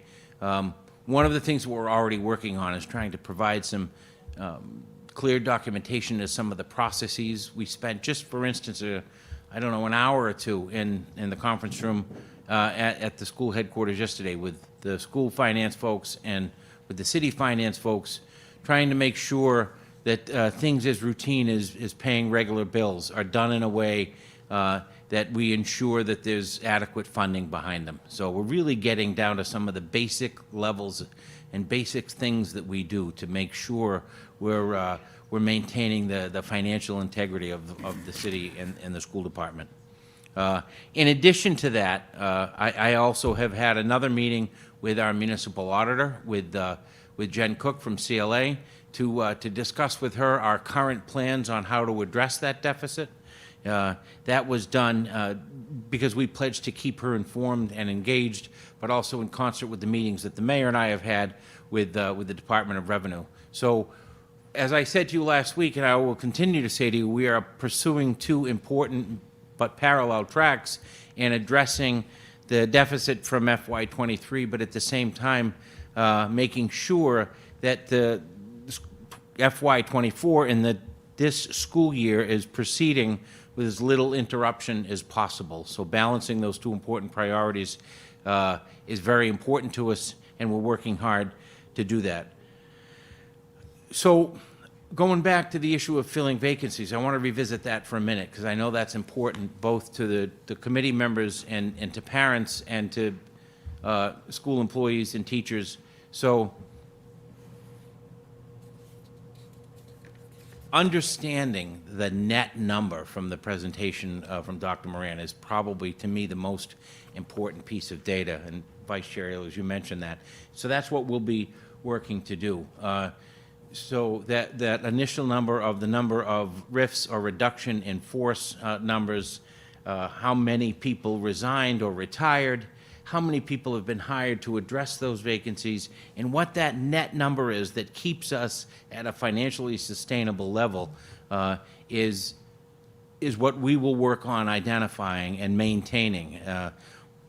And alongside that is the process for making sure, again, that a vacancy that exists, we develop an internal system where we know that there's funding behind it. You know, I can tell you with some degree of certainty right now based on the dollars that we've expended in the FY24 budget, that we have the ability to hire teachers, because if you project these numbers out for the rest of the fiscal year, we'll actually be in a surplus. But we know that we have many vacancies, so that's the key for us, is finding that balance. And it changes on a daily basis, because people leave the district, and sometimes people leave during the year, and folks get sick, and we understand that it's a very dynamic and fluid situation, and it's not an exact science. So that's why by your next meeting, we'll be able to have a pretty clear process that we've designed, I think, in which you and the folks that are interested can have confidence that we're addressing the educational needs of the district, but at the same time doing it in a fiscally responsible way.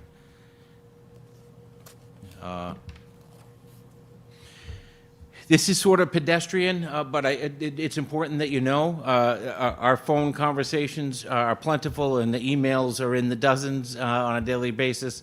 But we continue to meet in person, both over at City Hall and at the school department, to address those everyday issues.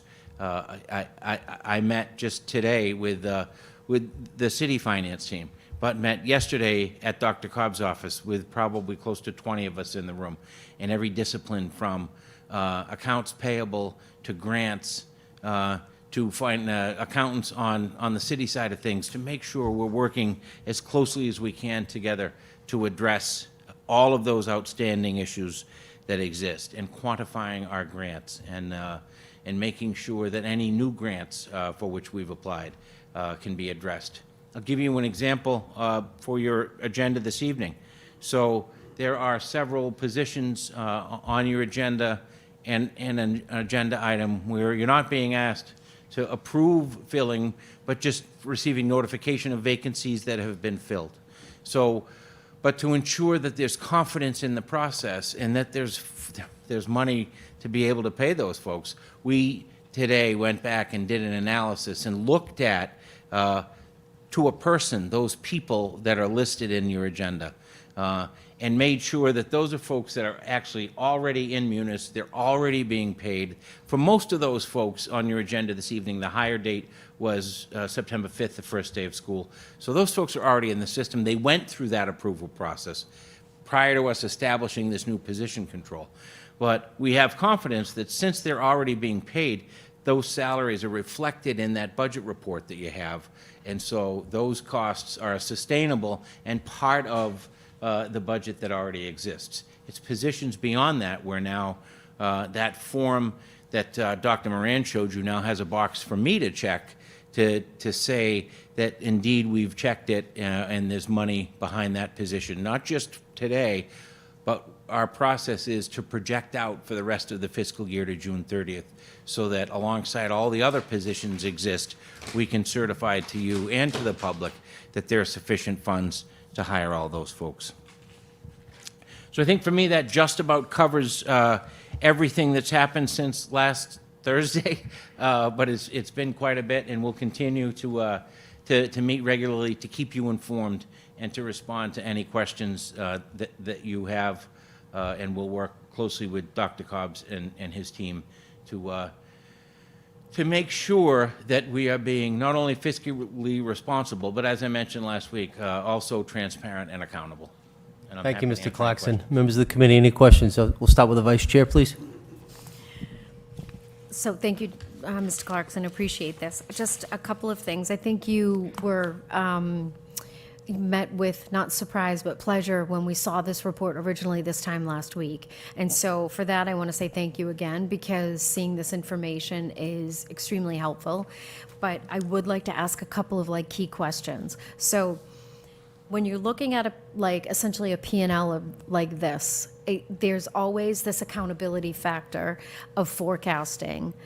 I would love to see a forecast from the individuals putting this together to say, yes, we will stay on track with this budget and it is going to end the year balanced, or we foresee, because of these cyclical expenses that are coming through, that we could be over in this area, but make up for it because we're under in another area. I think the key for us is to make sure that the transparency is coming to us to say, okay, that makes sense, and we're going to be balanced, but I would love to know which areas we're, not budgeting appropriately for, so that we don't make the same mistake this time next year. Great point. And one of the things I mentioned to you last week was that we are working on taking this data and reducing it to an even more granular level where we actually are tracking it by school. We are still working on that, and I hope to have that for your next meeting. That will be a more effective tool, I think, for actually doing that projection, because then we can see, full-time salaries, we're at 17.23%, and that's an important data point, right? Because it tells us that we're spending less than we could. But it doesn't tell us how that money's being expended. So that's why we're trying to expand that reporting so that we can actually show to you and to the public that by each school, and certainly I know there's significant interest in transportation, and so those will be further broken out. It's just taking some time to develop that and make sure it's accurate, because this information, as I mentioned, comes directly from Munis. So there's a direct link between the data that's in our accounting system and this. So this is not something that we compile. And I think that's important, because this is an actual objective reflection of our spending. This is not our interpretation of it. So we just have to put the report together so that Munis is actually reflecting the data in an Excel spreadsheet by those more specific spending areas, and we can look and see. So if, for instance, the high school is at 40% next month, but the Arnone is at 20, then that tells us a story, right? Yes. And then that tells us a story that Dr. Cobbs and I and his leadership team need to address. And so we are working on that, and we'll have that for you so we can have even more meaningful discussions. Perfect. And one more comment. You probably picked up on this already, but I am very uncomfortable with the fact that we have nothing budgeted under capital projects. Does that mean that we are not going to be doing any capital projects this year? And if we are, would those monies come out of where would they come out of? The general fund? Because at this point, it looks like we don't have any monies budgeted for capital projects. And I just feel like that's unrealistic for the district that we are. So I can tell you, as of several months ago, having discussed this very topic with folks at the schools, our overall plan in the city, we had set aside some of our previous year's free cash to address capital needs. And we wanted to do that with free cash so that we didn't have to incur borrowing costs to do capital projects. For the moment, we've put those on hold, knowing that we may need to use some of that available cash to address the deficit. So the capital projects aren't showing up in here because I don't believe when you voted your FY24 budget, you specifically voted in so that again, this is an actual reflection of what's in Munis. So if there isn't anything in there now, it's not showing that. That doesn't mean we can't plan that down the road as we move toward a place of more fiscal stability. Yep. But for right now, there are not any in the works. Okay. Thank you for the clarification. Thank you, Vice Chair.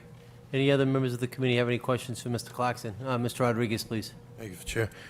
I would like to, thank you for this. I mean, like I stated last meeting, I was waiting 2 years just to get this document, but I would like to see a breakdown of our accounts, every account that the school district has, including, we have our BEF account, exactly how much money that we have in all the accounts, and actually how the funds are actually going into those accounts, and actually how it's being dispensed as well, if that's possible, because I know you kind of...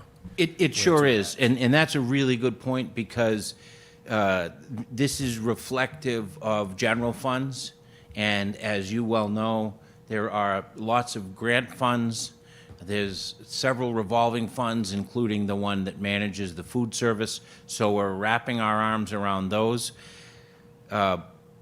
Those wouldn't be in a report like this, but what we're working on is to try to get running balances for those funds so that we can report, probably in a similar report, to you on a regular basis, because that's an information gap for me right now.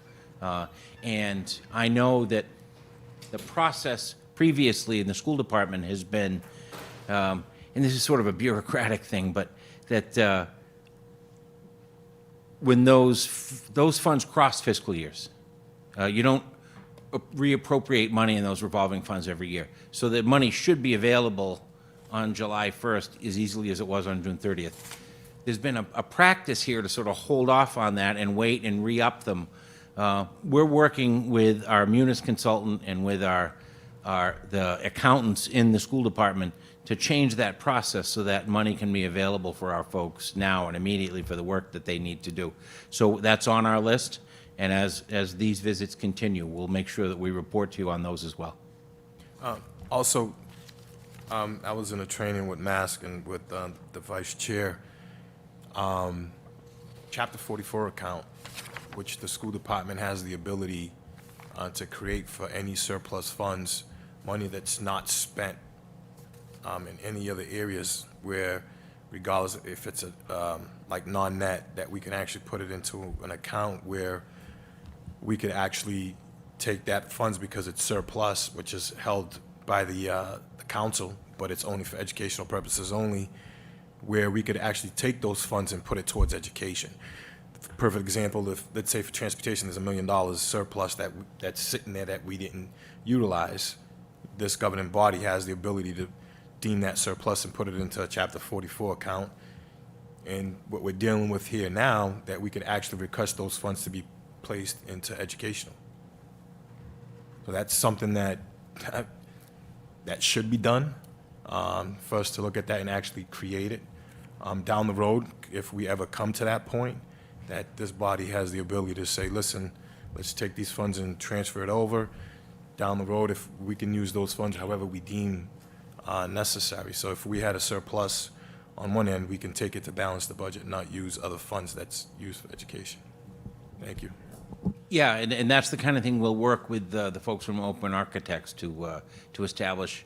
One of my goals is to fairly rapidly establish written policies and procedures for simple things that occur, how bills get paid, how people get paid, how excess monies get allocated. And those sorts of things, those written procedures, can come here to this body so that you can discuss and approve them from a policy standpoint.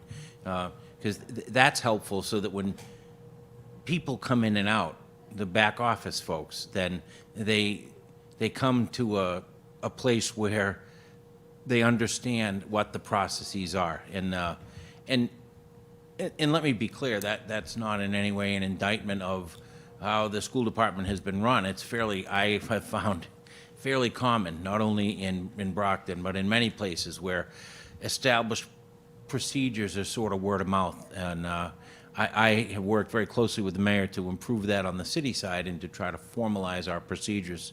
And that's one of the things I think, one of the pieces of low-hanging fruit that we can do here, so that people can be cross-trained and understand how the system works, even if they don't work in a particular area.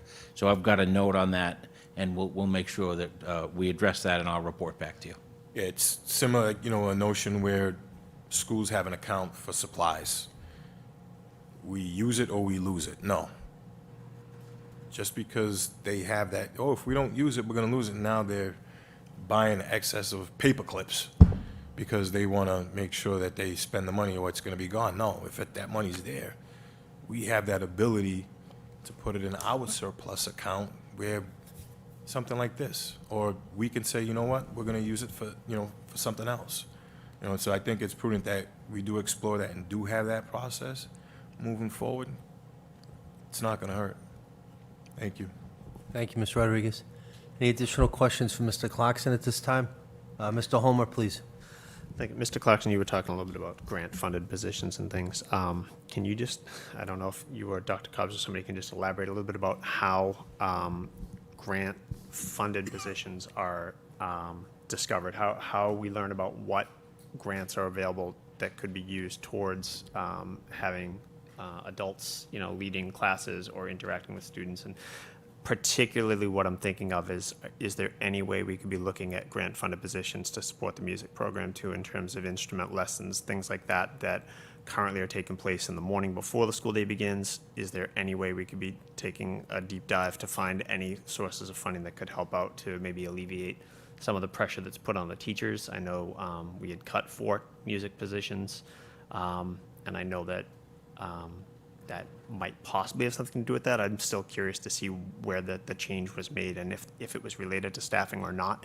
But if there is any way that there was any grant funding that could even be provided, thinking outside the box. But if that has to be for like a certified professional person to take that role, or could grant funds be used for like high school students who could be paid for tutoring or music lessons for students at a different time of the day, anything like that? Are there any restrictions on how grant funds could be used for supporting programs like that? I can speak to that a little bit. We've recently approved a lot of grants, and they're very specific most of the time for the positions that you apply for. And you can't really change it because you have to stick with what the grant says. So, if it says a certified teacher, it's a certified teacher. If it says a paraprofessional or one-to-one, then that's exactly what you have to. Because we have to report how we spend down the funds, and so they're very specific.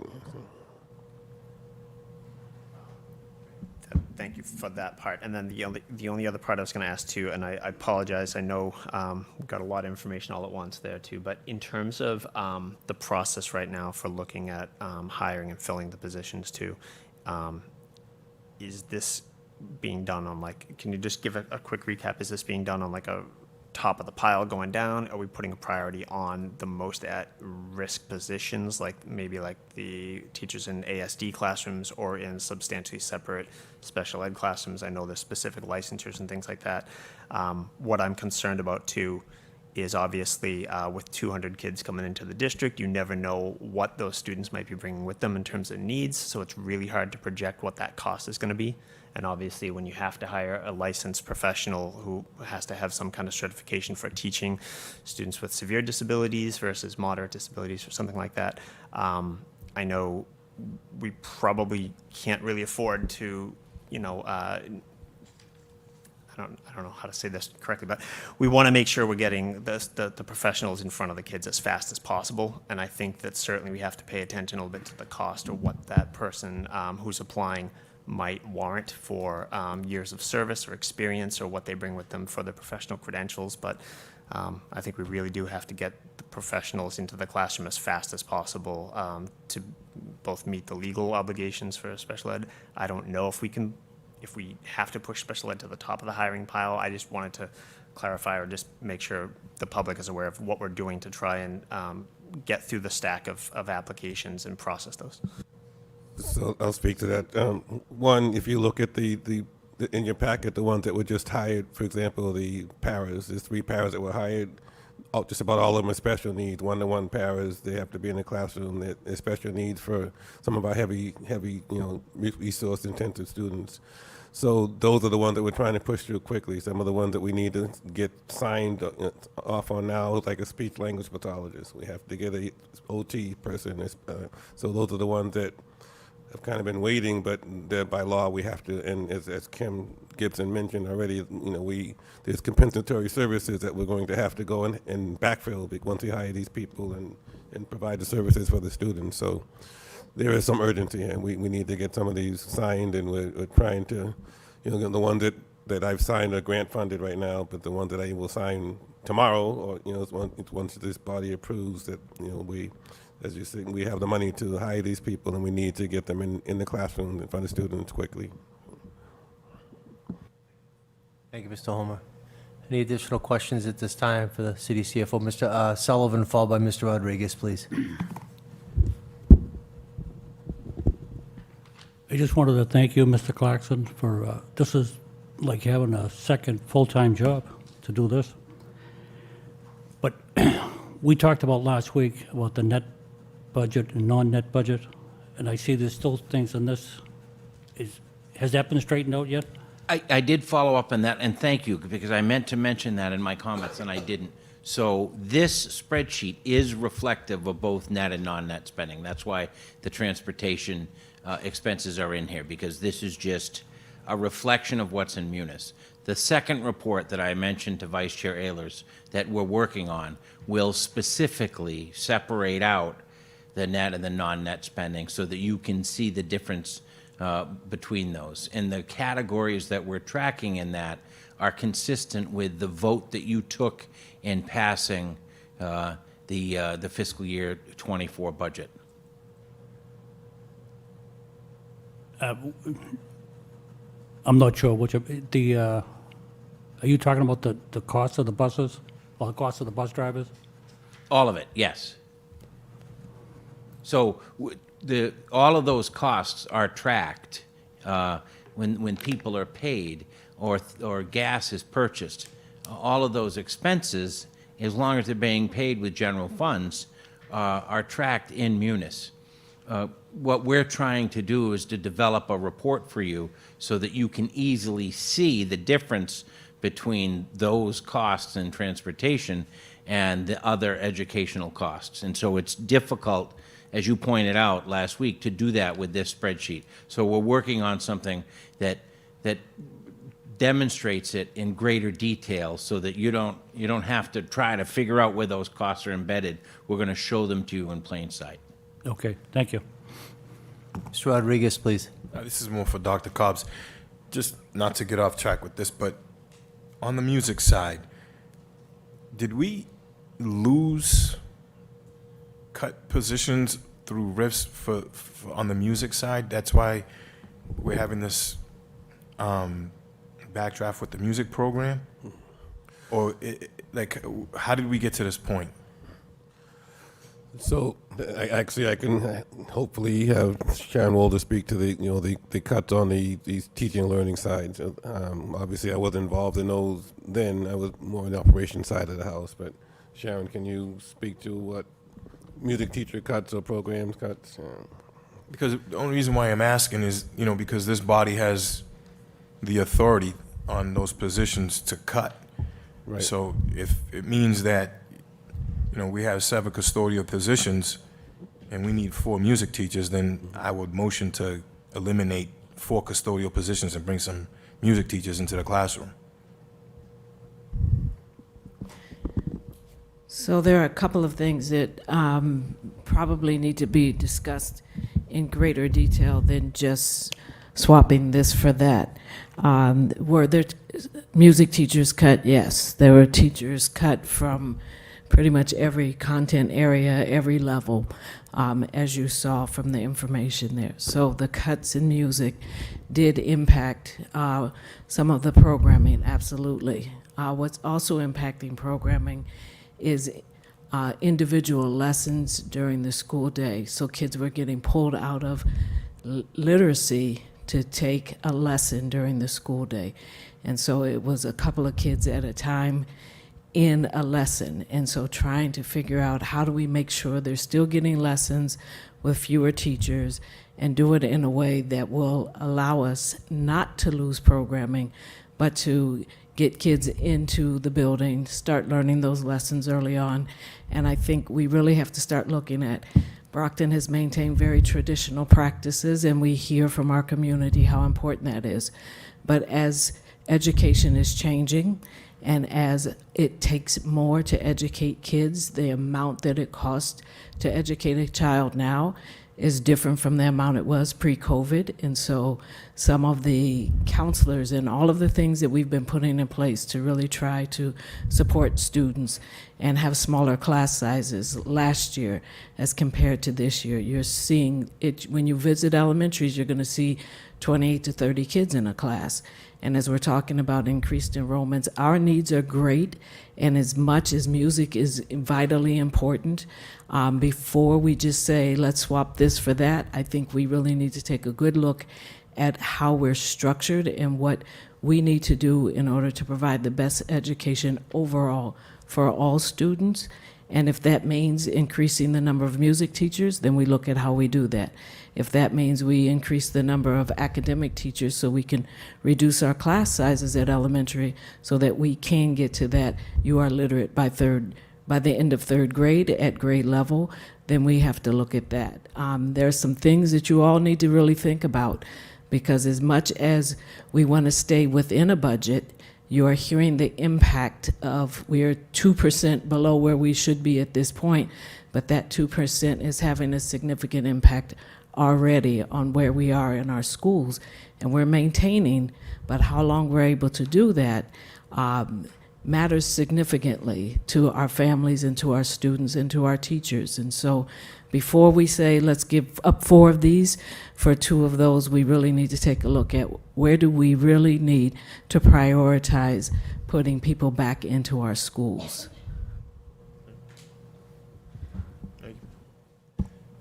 Any additional questions for Mr. Clarkson at this time?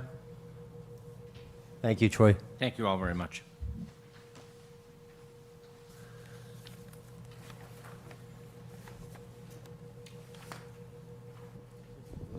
Next on the agenda is the audit update for the discussion advisory committee process, review of application materials and possible vote.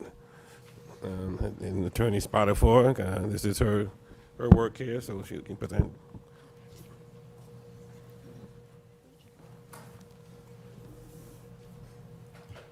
Okay, good evening all. In the packets before you, I included a copy of, in the back, the school committee's policy on advisory committees.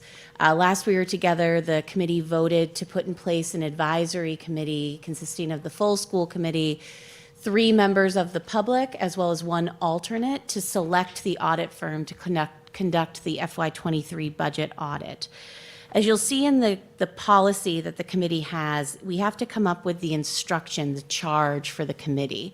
So the first document you'll see there, and these are draft documents for your consideration, is the charge. And I took the bullet points from the committee of what we need to decide as a group tonight is going to be the charge of the advisory committee. The first question is the length of time each member is asked to serve. My proposal for a response is the FY Budget Audit Firm Selection Advisory Committee. It's a bit of a long name, but I think it adequately captures the purpose.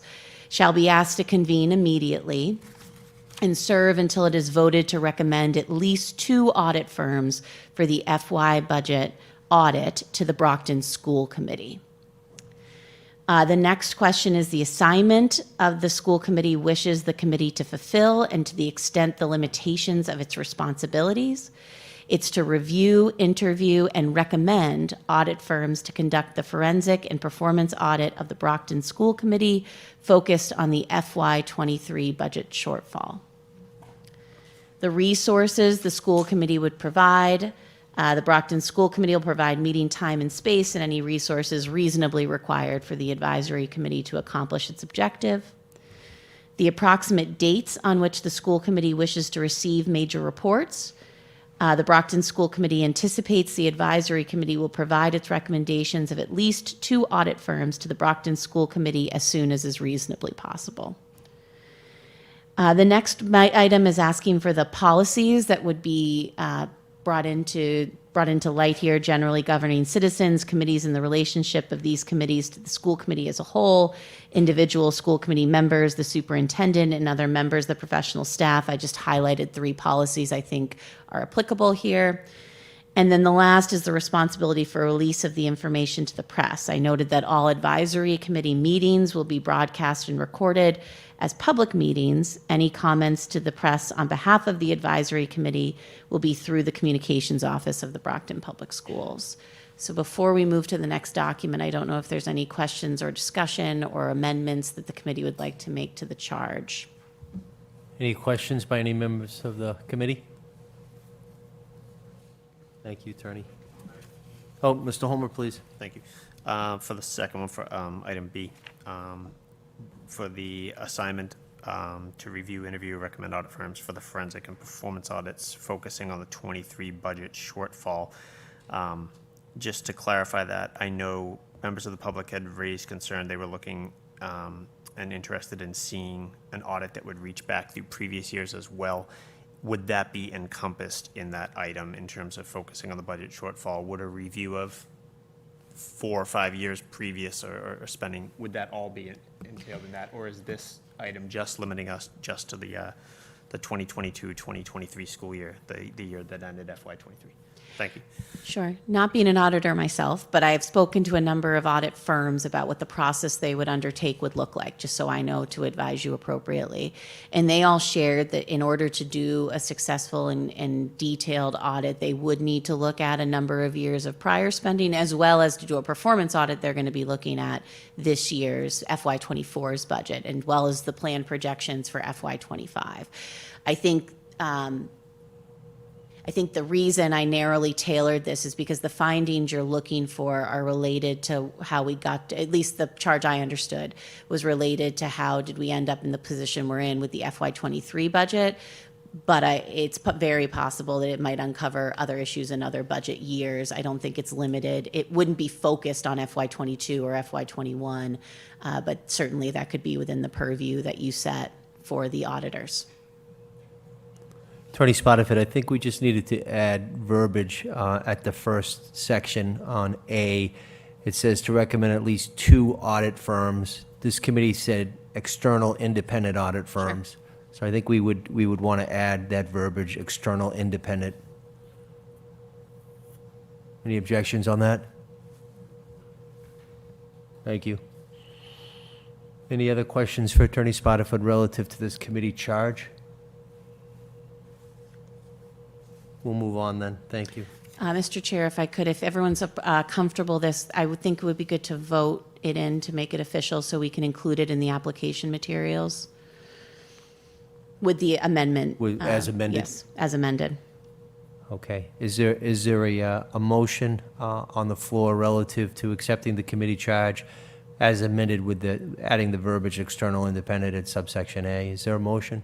Motion to accept the FY23 budget audit firm selection advisory committee charged with the amendment that the chair just voiced. There's a motion made by Mrs. Rivas-Mendez. Is there a second? By Ms. Azak. All in favor, kindly raise your hand. All opposed, raise your hand. Passes unanimous. Thank you. The next document in your packet is just a brief write-up of what the requirements would be for audit firms to conduct the Brockton Public Schools FY budget audit. And then the third document is the proposed application for members of the public. What I did want to pause just to talk about what the process is going to look like here, because while you all are going to be members of this advisory committee, you're not going to be the only members of the advisory committee. And I didn't want to shortcut the advisory committee's role in either crafting the requirements for the audit firm and or the application, I think, should be done by this body, hopefully tonight. But the second document, the requirements for proposal of the audit firm, these are my suggestions. And certainly if you feel comfortable moving forward with drafting a proposal based on these suggestions, we could do that tonight. Alternatively, that could be the first step for the advisory committee to craft with the input of the members of the public that you select. So I'll run through them quickly, but I just wanted to make that an option that we don't necessarily need to do this tonight. If we don't, then it will delay getting some of those audit firms' applications, but not unreasonably so, if that's something that you think would be more appropriate for the full advisory committee to consider. The requirements that I put in here is what I thought reflected the will of the committee last we met. Demonstrated experience in conducting municipal school department forensic and performance audits, preferably of municipal school departments, not just municipalities. Demonstrated understanding of federal and state municipal law as it relates to Massachusetts public school departments. Demonstrated lack of bias of those assigned to perform the audit, which shall mean that no one assigned to perform the audit is related to any current Brockton elected officials, nor has anyone assigned to perform the audit financially contributed to any current Brockton elected officials. Ability to perform the audit in an expedited timeline. Ability to give updates in a final report in a format that can be shared with the public. Competitive pricing and cost-conscious approach. And positive references from former clients. So these were just, again, suggestions. We can certainly talk about other suggestions, but whether you take that vote is certainly up to the committee if you want to wait. Vice Chair, please. I would like to see a little bit more verbiage under number 3. Sure. And the only reason is I think there should be a bias, not just to elected officials, but for anybody that works for the district. If we really want this to be independent and it's not anybody that's connected to the district, I really think that we have to go deeper than just elected officials. I think it has to be somebody that doesn't have any relations to the district, and it has to be somebody that doesn't have any hidden agenda in terms of getting this contract, if that makes sense. Sure, so the amendment would be that not only would it be to anyone assigned to the Brockton, the audit is related to any current Brockton elected officials or any current employees of the Brockton Public Schools for both items, and then, well, you wouldn't have financially contributed to employees Yeah. of the Brockton Public Schools, but Exactly. just for the first one, okay.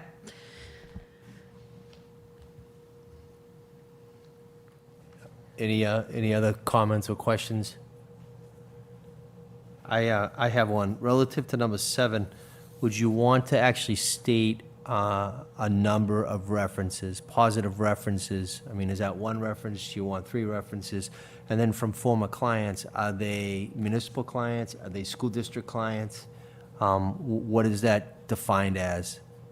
That would be my suggestions. And I apologize, there's a typo in number 1. It was conducting municipal department forensic, because my brief review of the field of potential candidates is a number of them, it's pretty rare to find a firm that specializes in schools, but they do specialize in public sector, and some of these national firms do them not only in Massachusetts, but in the region. So I guess I certainly could see putting a number in so people know how many references to provide, and certainly making that specific to municipalities, as opposed to perhaps, I would suggest that if we make it for school districts, that might limit. Yeah, no, just municipal would be great. And would the amendment be for 3? Is that? Yeah, I don't know what standard practice. What, Dr. Moran, when an applicant applies for a job, how many references do they typically give? 3.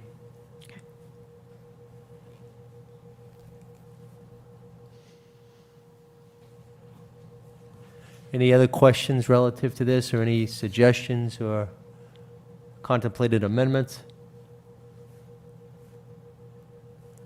Oh, Mr. Homer. Just a comment. I do share the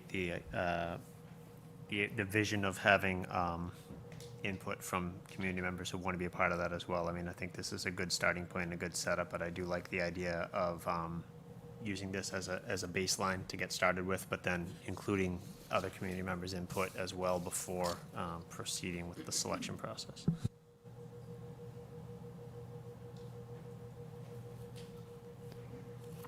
Mr. Sullivan, please. I just had a question on item 4, the timeline. Do we have any idea how long? Is it 1 month, 6 months, month and a half? Speaking from someone who does conduct investigations, though I don't do audits, it can really vary. It's hard to know before someone actually starts an audit how long it's going to take. I spoke to one firm who thought they could get it done in 3 to 4 weeks, but that's at 400 to 700 hours. So they would be really working with a number of people very quickly.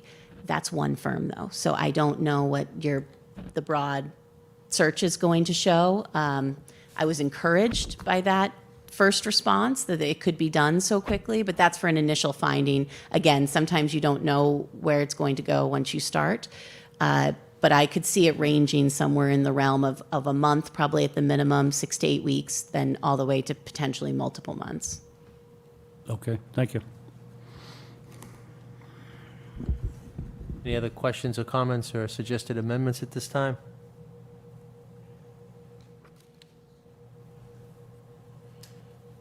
So do we want to honor what Mr. Homer said and pause this? We're making some amendments on this, but then allow the 3 members that will be selected from the general public to be able to opine on it as well? Is that the will of the committee? Okay, so we don't need to take a lawful vote on that, right? Nope. Okay, thank you. All right, the last document is the application for the FY23 Budget Audit Firm Selection Advisory Committee. Again, just a rough draft for you all to build upon. The instructions read, please complete this application if you'd like to be considered for appointment to the Brockton School Committee's FY23 Budget Audit Firm Selection Advisory Committee. This advisory committee will be composed of the full school committee, 3 residents of Brockton, and 1 alternate resident of Brockton. The charge for this committee can be found at link. This is why I wanted to approve, so we could put it there, attach it there. It is expected that the time commitment required for serving on this advisory committee will be preparing for and attending 3 to 5 weekday evening meetings, which will range in duration from 1 to 4 hours each. I noted in bold and underlined here that all applicants should be aware that this application is a public document and all advisory committee meetings will be televised and recorded public meetings. The pieces of information requested were name, Brockton address, the question of are you related to any Brockton elected officials, including current Brockton School Committee members, a yes or no. Have you financially contributed to any current Brockton elected officials, including current Brockton School Committee members, a yes or no? And then please share in a few sentences why you were interested in serving on this advisory committee. And I noted at the bottom this would be produced in the major languages spoken in Brockton. Any questions from the committee? Ms. Azak, please. Thank you. So we had discussed putting a checklist, proof of residency. Are we going to attach it to the application? Everything from like a license, utility bills, things like that, just to make sure that they are residents of Brockton. They do reside there. And the other thing is 3 to 5 nights a week. We know what that's like on the committee, but people coming in are not going to know till they start seeing how many meetings we do end up attending. Do you really think 1 alternate, or should we think of a second alternate just to be on the safe side? That's a lot between work schedules, and everyone's going to be gung-ho in the beginning, and it might change once they realize the time it's going to take. Joyce, I think it's 3 to 5 total weekday meetings, not 3 to 5 a week. It's 3 to 5 total. 3 to 5. Oh, 3 to 5 total. Correct. Oh, okay. I thought. Well, I know we meet multiple times a week sometimes. So okay, so I did misread that. And then as far as the checklist, Proof of as far as residency. Yeah, I wasn't sure whether or not, and the reason it's only 3 to 5 meetings, because this is just the group to select the audit firm, right? Well, who the group is to oversee it, I think will be something that you all can decide once the audit firm's in place. The proof of residency, I wasn't sure if that's something, we just wanted to note that proof of residency may be required if selected, or if you wanted people to affirmatively, because this is a public document, I get a little nervous asking people to submit utility bills and things along those lines if they're not going to necessarily be selected. So I think there's 2 options, is we could either say proof of residency such as, and we could use the documents we typically use to enroll students, the classes of documents, and then may be required if selected, or we could have them attach it affirmatively. I say required if selected, so they're prepared and they know what they need to provide. It's pretty standard identification that we ask our families for. So I agree, you don't want to have someone's personal information all over the internet, but we definitely want to have some documentation. Okay. Thank you. Thank you, Ms. Azak. Any other questions? Vice Chair, please. I would just say, can we update the language where it says, are you related to any Brockton elected officials, and just add the Brockton School District in there? Brockton School Committee, Brockton School Department employees. Yes, please, and thank you.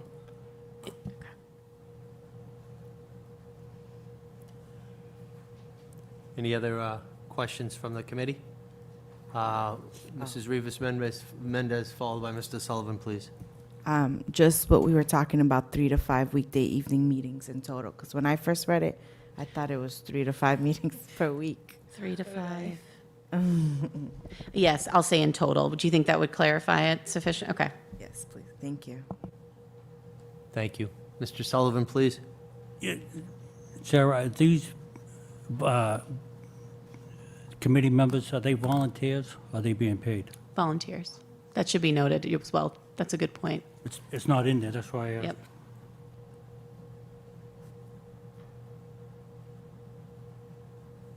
Anything else, Mr. Sullivan? No, thank you. That's Thank you it. very much. Any, Mr. Homer, please? Just thinking about what Mrs. Ayers was just speaking about in terms of adding the language about the item, have you financially contributed to any current Brockton elected officials, including current school committee members or school department employees? I'm just thinking about changing that language in terms of what kind of financial contribution would be made to a school department official? How would we know that? How would we track that? We can do campaign through disclosures for donations for campaigns for elected officials, but we wouldn't have it for school department employees. So what would that mean in terms of people who've made donations and where might they have made those? That's, I just don't know how that language would change the nature of that bullet point. Maybe I misunderstood, but I understood the vice chair's amendment just to be the first question about whether people were related to anybody in the Brockton Public Schools. Because I agree with you. I think it would be challenging for financial contributions to anybody who's an employee. Right, yeah, because I was thinking in terms of that, in terms verifying or referencing the campaign contributions for the elected officials to screen that, and we would have that available through the Elections Commission's office, right? Correct. Okay, thank you. Sure. Vice Chair, just to confirm, that you wanted that verbiage just on the first one? Okay, thank you. Any other questions at the time, or comments, or suggested amendments? And if I may, the one other question that I think would likely be reflected on this document is the process by which you're going to select the individuals. I've given it some thought. I think there are a couple avenues forward. You could have everyone come in for an interview, right? That could be a large number of people. You could have it automatically be random. Assign them a number and select the person and then review the applications to make sure that they are, and you might want to designate, I guess the full advisory committee could do that, or the full committee. And then alternatively, you could come up with a model where if under a certain number of people apply, maybe under 20 people apply, you could have an interview model. If over 20 people apply, you go to a random. So I think there's a couple options available to the committee about how you do it. If you are going to select randomly, I think we should let the community know that that's the plan. Or if an interview is going to be required, I think we should let the community know. Or if something in between. If you're just going to review it based on the documents, what are the criteria you would be using to select out or in candidates? What's the will of the committee, Vice Chair, please? I agree with Mr. Rodriguez in terms of it being a lottery. I think that's probably the most fair way to do it, and that way there's no favoritism. We're just basically pulling them out of a hat. That's my vote anyway. I think that would work. Any other questions or comments relative to that matter?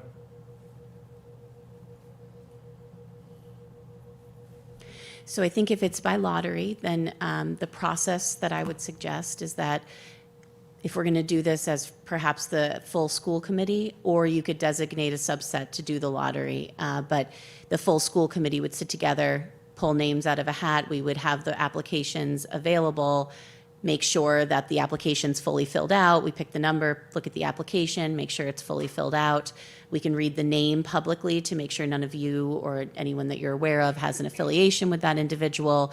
And then you would either designate myself, the chair, the acting superintendent, to make sure we gather the appropriate residency documents. So we may want to select more than 4 people and do them in order. And if you, for some reason, residency doesn't check out for one individual, we will have selected multiple.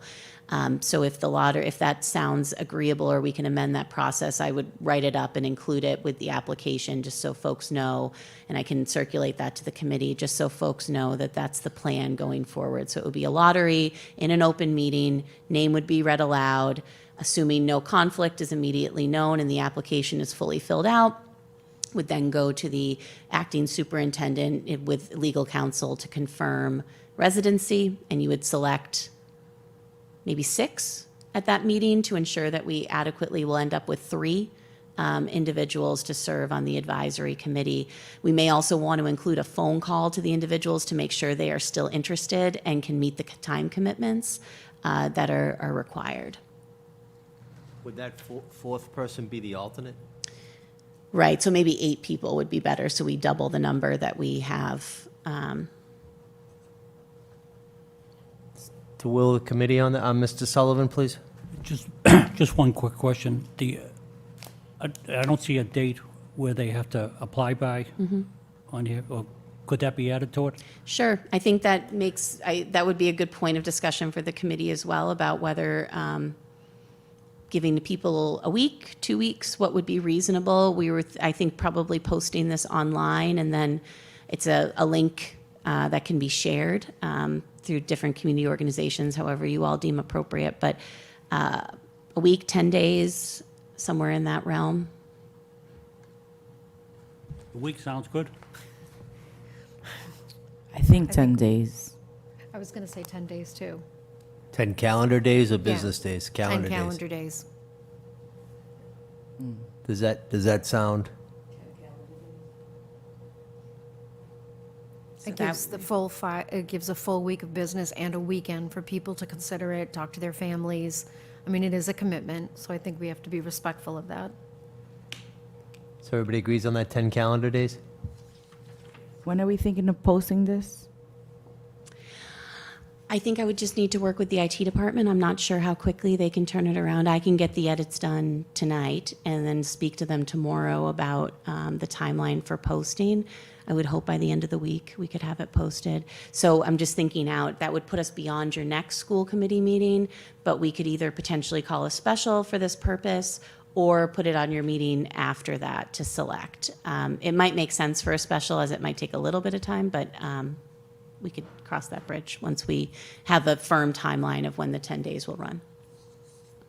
And as this is happening, is the audit, are we interviewing for the audit firms? No, so until the 4 individuals from the community are selected, we will not have posted even for people to apply to be the audit firms, because the committee, I think, just, I don't know that you voted officially, but it seemed the will of the committee was that we wait to establish the requirements for those audit firms once you have the input of the 3 community members who are going to serve on the advisory committee.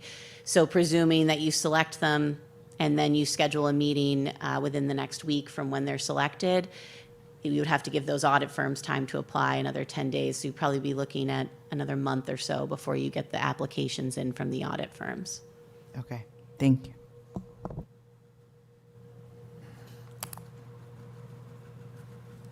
Sorry. I'm sorry, Ms. Azak, please. Thank you. So I know we have our scheduled meetings on certain Tuesdays, but I think moving forward, we really should be meeting every Tuesday with so much going on. Before you know it, it's going to be election time, and some seats are going to be changing. And we really need to, I know we're not going to rush it, but we don't want to start a process with certain members and then, then you're going to have to bring in new members, start all over, bring them up to date, up to speed on things. So I'm not sure how the committee feels, but I mean, we're reaching towards the end of the year. Like, we really should be scheduling subcommittees and at least meeting every Tuesday moving forward. I mean, that's just my opinion. And then that will allow us to be able to, by the time the 10 days are up, we'll have a Tuesday meeting. So we usually do meet every Tuesday. I was just saying we should meet every Tuesday moving forward. So after tonight, I just asked Dr. Cobbs, the next regular scheduled one would be October 3. So I have no objection at all. If that's the will of the committee to meet every Tuesday, we can do that. Just work with legal counsel to make sure we post it. And Because I know we have policy manual. If our members are ready, then we're going to do the policy manual. If not, on the 27th. I just have to talk to the members, but I just know some of the subcommittees are going to be meeting. So might as well take advantage of having our Tuesdays. I know I block off my Tuesdays like other members do. So there's a lot to get done before some of the seats change. And we want to get the process started. We're not going to rush it, but we want to get it started. And before you know it, it'll be November. Any comments relative to what Ms. Azak just suggested? Well, I have a comment. Vice Chair, please. Although I agree with you, my concern is that if we book a regular school committee meeting every Tuesday, we're not going to have availability for special school committee meetings. Those are going to be on other nights. So if we leave those Tuesdays open, then we have the availability for the subcommittees on the Tuesday nights, like we were talking about facilities. So, or maybe I'm misunderstanding. Well, sometimes we piggyback them. Sometimes we'll have like facilities, or we'll have policy manual, and then we have a school committee afterwards. I know a few of us, it's easier to block off a Tuesday and be here for a few hours than be here Tuesday, Wednesday, Thursday.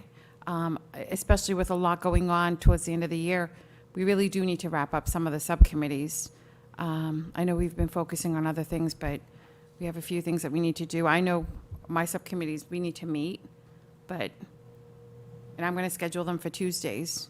No, that makes sense. I totally misunderstood. I was thinking we're having a regular school committee, which would wipe out that night for anything else. But if we're piggybacking, yeah, I'm in agreement with that. I think that makes sense.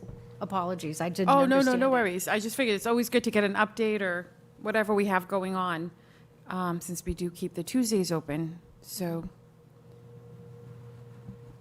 we don't have to have anything if there's nothing going on, but we definitely need to get this going in IT and at least pick the audit firm. Attorney Spottifer, do you think that we'd be able to get all this stuff ready to go so we'd have an update for next Tuesday? Probably not, because if we're going to post it tomorrow and it has to sit for 10 days to allow people to apply, tomorrow's the 21st, so that would bring us to the 31st before we would close applications. And so then probably the earliest would be the beginning of October to be able, so it would be available for your next meeting, actually, for us to have all the names. So we could put that on your agenda item for your early October meeting to select the members of the community who are going to serve on the advisory committee. And then the next order of business would be convene an advisory committee meeting, which you can schedule whenever is appropriate. And then to select the criteria for the audit firm, get the audit firm request for proposals out. Again, 7 to 10 days, whatever you feel appropriate, to allow people to apply, and then schedule those interviews. I can't imagine you can't conduct the interviews in maybe 2 sessions, and maybe 1. If people are interested, they're going to make themselves available to come in and meet, maybe virtually for some. And so hopefully it is really 3 to 4 sessions, maybe 1 session for deliberation after that to select your recommendations. But I think once we've got the committee in place, it can move at a better pace. It's just that first 10 days to get the application out there. So we would be prepared at the beginning of October to select the advisory committee members. Ms. Azak, would you for next Tuesday, would you call that as a sub? We already had a subcommittee scheduled. I just have to check with the other members. We did give them quite a big packet to review, and those are all the policies. And now that we're really looking into the policies, and so again, if the members are ready, we can move forward with that for our policy manual subcommittee, Okay. which is completely different than the policy. So I was going to check with if the members have gone through their packets. I know I'm slowly sifting through there. It's a lot of reading and a lot of checking. So if they're ready to do that, we can keep that on for next week. Okay. Otherwise, I was going to move it to the following week. You're the chair on that, whatever you want to do. Okay. I was going to do that, and if no one else had anything, maybe an update with traffic safety and transportation, just to see what's going on. But allow them some time to prepare something. Thank you. Thank you. Ms. Rodriguez, please. Question. With this audit, I know I requested an audit of the transportation department. Are we able to piggyback off this, or should we just wait to convene as the subcommittee for transportation to actually make that request formal, or do we use another entity to conduct that? Transportation will be audited as part of this audit, since it's part of your budget. I don't know that there wouldn't be a specific focus on transportation, but it would be audited as part of it. So you might be able to take the findings from this audit and decide whether a further audit is necessary. might be a way to do it. There probably are firms that specialize in transportation audits that would likely be part of the charge for this audit. All right, thank you. Any other questions for the attorney at this time? Thank you, Sarah. Thank you.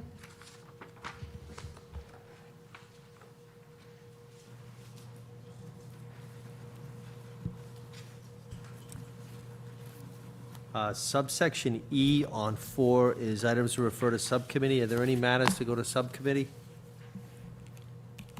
Mr. Homer, please. I think for the facilities subcommittee, we do need to convene a meeting. I was going to propose next Tuesday. And if we're trying to keep our Tuesdays open, if members would be available, that might be a good time to schedule that, get that on the books and publish that so we can get together. We still have to talk a little bit about the Boys and Girls Club and the property, Keithfield property that we met on previously back in the beginning of the summertime. We still need to get together and finish that business. Thank you, Mr. Homer. Any other members have any items to refer to subcommittee?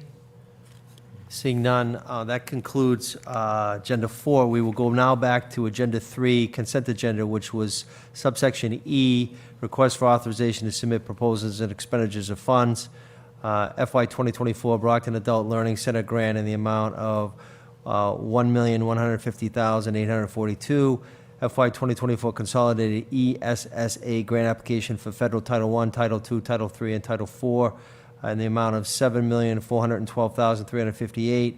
FY 2024 increase in funding for the Mass DESE Early College Incubator Grant in the amount of $440,000 even. FY 2024 21st Century Community Learning Centers continuation grants in the amount of $1,044,938. And lastly, under E, Project Vision Math Tutoring Program in the amount of $170,100. And then again, subsection F would be the acceptance of human resources, notifications, appointments, certified personnel, appointments non-certified, personal actions, leaves of absences, resignations, retirements. We will go to E at this time. Vice Chair, please. So, Dr. Cobbs, can I ask you a question? I realize you've been doing this for 30 seconds, and again, thank you for being our acting superintendent. All of these requests for authorization, and I assumed this previously, and I shouldn't have. Have they all been vetted by you, or are they just rolled up from like program leads saying, these are the grants that we want to apply for, and this is why? Like, what is the vetting process for them to make it onto the consent agenda? So, to answer your question, it's a little both, actually. Some of these are grants that we typically get every year, like the Adult Learning Center, like the Title I, II, III, IV, and grants. They're typically, we have to apply for them each year, but they make up a significant part of our budget because obviously we have budget shortfalls. Some of them are unique, like the Community Learning Center grant. That's they come up, and they kind of pop up all the time, and we apply for them separately. So the Project Vision Math, so I don't know, Sharon, if you want to speak to some of those as well, but these are typically grants that we see every year that we apply for. That the title grants particularly, like I said, that's a huge part of our budget. Okay, thank you. I just didn't want to assume anything, and I wasn't 100% sure on how they actually got to this point, and if we did vet them, or if they're something, like you said, that we apply for every year, and they're pretty standard to help supplement our budget. Absolutely. And then my other question is, because we've done these on an annual basis, what is the likelihood of us getting these grants? Very good. Okay. Most of them, actually, mostly we've already received, we've already been approved for. Okay, great. Thank you.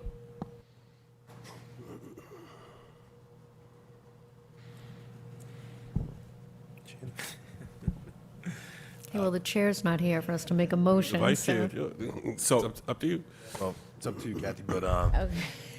my question, well, it's more of a request. I know like the breakdowns, so for example, on 5C, it's basically breaking it down that a portion of the salary is for 10 classroom teachers, 2 non-clerical professionals, assistants, consultants, professionals, development teachers, textbooks, related software, media. Even though we have the actual number, 440,000, do we have a breakdown exactly, 30,000 is going to be paying this position. Instead of just saying, here's the actual dollar amount, like, we have, 440,000, but how much is going to textbooks? How much is going to related software? How much is to media? Student transportation, what is the cost that's going to be actually taken out of that 440? So if I could get a breakdown to show the actual breakdown of the cost of how the money is going to actually be spent. Again, those will be in the actual grant applications. We can, going forward, we can attach those applications for you to look at when we put these forward for you to vote on. But, there is a breakdown, there's a line item for every grant that we apply for that All right. designates that. Yes. Appreciate it. Thank you. Thank you, Mr. Rodriguez.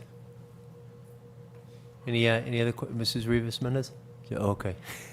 Any other questions at this time? What's the will of the committee, please? Motion to accept the consent agenda E and F. Second. There's a motion on the floor made by Mrs. Rivas Mendez. I think it was duly seconded, but we'll give it to Mr. Sullivan on that one, relative to items E and F, which I already read into the record. All in favor of granting the acceptance as the motion was made? All in favor, kindly raise your hand. All opposed, raise your hand. Passes. E and F of the consent agenda hereby passes. We will now go on to Agenda 5, which is unfinished business. Is there any Mrs. Rivas Mendez? Yeah, I would like to get an update of the hiring of the Brockton High School principal, if that's been into play, or what's the word on that? Dr. Cobbs. Certainly. Sharon, you want to join me on this one? We've created actually I went to Dr. Moran and I asked her for what we used before to post for the job for this high school principal, and it was dated in 1998. Was that 2013. So around there. It was very short and very brief. So what I did was I sent it out to the cabinet members and said, let's look at this together. We're going to be working with this person closely, so let's take a look at it. And we began auditing and editing it so we could increase it to a much more robust job description and qualifications and job expectations. We've done that, and we've got in pretty good shape. The next step, I want to send it out to the Brockton High School leadership team for them to put in their what they like to see in it and to edit. We've also created a survey that went out to the parents to ask them questions about what they want to see in a high school principal experience. So we've got that information as well. So we're pretty close to, we met with the cabinet Monday, and we're pretty close to putting it together so we can get it out within the next week. And the high school administration team, they have the copy and they're already giving feedback. We gave them until Friday so that we can get those edits added into the now more current and more appropriate description of what the job entails. And hopefully we can get that moving forward by next week. We'd like to get it posted, of course, with the 10-day posting. We set up a schedule so that we are keeping ourselves on track with this process. And that includes, Dr. Moran has that information, but it includes the early screening process, interviewing process, multi-step interviewing process, understanding that ultimately we are most likely looking at having somebody start at the beginning of January, because in hiring someone, they most likely have a position that they will have to exit, and we want them to do it appropriately. And so the process of us being able to vet the right person for our students at Brockton High is really critical. Getting them in here and giving students an opportunity to meet the people, our community who will be working directly with that principal, to have an opportunity to meet and interact with that person, to make sure that we choose the best possible candidate to take over the leadership of Brockton High School, and then giving them an opportunity, obviously, to exit whatever current position they may be in, so that they can get a good start at the beginning of January. That is the way we intend for it to go, and we're looking forward to moving this process as quickly as we possibly can. Dr. Moran, I don't know if you want to add anything to that? Oh, okay. I just wanted to ask, because from other important interviews that we've had, I know community members have been very important to be part of the interview process, but letting them know with sufficient time and just being flexible in what time works for them as well, as they have full-time jobs. And then another question I had was, how would this position be posted? I know we use a lot of School Spring. Are we using any other platforms? Dr. Mann can speak to that, but we will post it obviously internally because there may be internal candidates that are Okay. interested in posting it, and School Spring will be the platform as well. Yeah, and for positions like this, in addition to School Spring, we've used the Globe and the Enterprise. Okay. Well, So, Thank you. Thank you, Mrs. Rivas-Mendez. if it's a will of this committee, I mean, we can certainly, when we get the job description in its final form, we can send it to you for review, or prior to the last steps, so if you want to read it and have input. So. I was going to say the same thing. If you can, when we're finalized, if you can send it to us, then we can add it to our LinkedIn profiles, to our professional networks as well, to see if we can pull in candidates. So, Okay, absolutely. Thank you, Vice Chair. Any other questions or comments relative to Agenda 5 unfinished business at this time? Mr. Homer, please. I just thought of one more item too. I was going to recommend possibly that if possible, the sports, music, arts subcommittee might be able to convene maybe to get some more information from our music director just about the vision moving forward for the performing arts department and maybe prospects or an idea of what this is going to look like for the next few years in terms of helping and getting instrument tutoring and practice and performance earlier. I know, just really quickly, just to recap that, when we shifted the middle school model from the 2-year junior high to the 3-year middle school model, we shaved 1 year off of elementary band. So students were learning their instrument in 4th grade. They had 1 year participation in 5th grade, and then they were off to the middle school. So by doing that, the kids had fewer opportunities to perform in an ensemble in their elementary year. And as we see with what our student speaker Axel said and what some of the parents and community members said too, the fear is that removing the instruction early in the 4th grade is now going to leave them with 1 year of performing experience in the elementary school. And then what that means down the road, obviously they'll have less preparation before they reach the middle school year. They'll be less prepared before they reach the high school. So it could have a rolling impact on what the community is used to. And if there's anything we could do to kind of support that program, it might be worthwhile to look at that. Thank you. I'll coordinate that with you and see if we could piggyback off of facilities, which I was going to reach out to you, so thank you.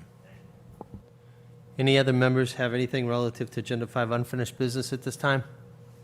Seeing none, we'll move on to 6, which is new business. It's discussion and potential vote appointments of acting school business administrator. I am going to ask Attorney Spotterfoot. Here you are.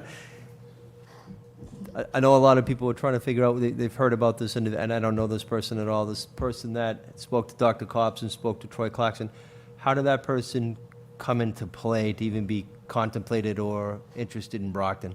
Sure.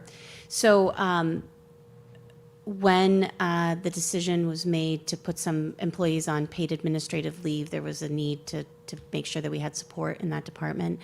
So I, in talking with the acting superintendent, reached out to the professional organization that represents school business administrators, Mass Association of School Business Officers, Administrators, and asked if they, much like the Mass Association of School Superintendents maintains a list of retired superintendents who may be interested in consulting roles or short-term roles. I asked if they had anything similar for school business administrators, and they put out a call to all their members saying that Brockton might be looking for some help, and if you're interested, to reach out to Dr. Cobbs and myself. And so this individual did reach out to Dr. Cobbs, but there has not been, to be clear, any posting to the community. This was just something we did knowing that you would need some stopgap measure in place for the short term. This would be an acting role.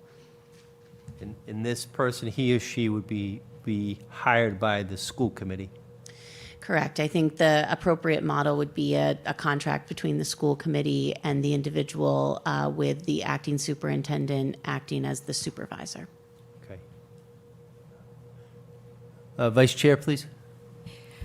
Can we assume that this individual would then, like, for lack of a better phrase, be glued to Mr. Clarkson's side to make sure that we're, giving them as much information and getting them up to speed as quick as possible, that sort of thing? I'm picturing this person being like a partner in crime, so to speak, with Mr. Clarkson to understand what's really going on and what's happening. And is that a correct? Sure. I don't want to speak for Mr. Clarkson, but I'm guessing that's the anticipated role for the individual. Okay, thank you. But also in tandem with the DESI folks that are being paid for by DESI? Troy, that's okay. correct. Open Architects? Mr. Homer, please. Were there other members of this Mass Association of School Business Administrators who did reach out or who applied who maybe were not able to commit to the time? Were there multiple people that reached out to us? No, I did not receive any other resumes or inquiries from anybody in Massville.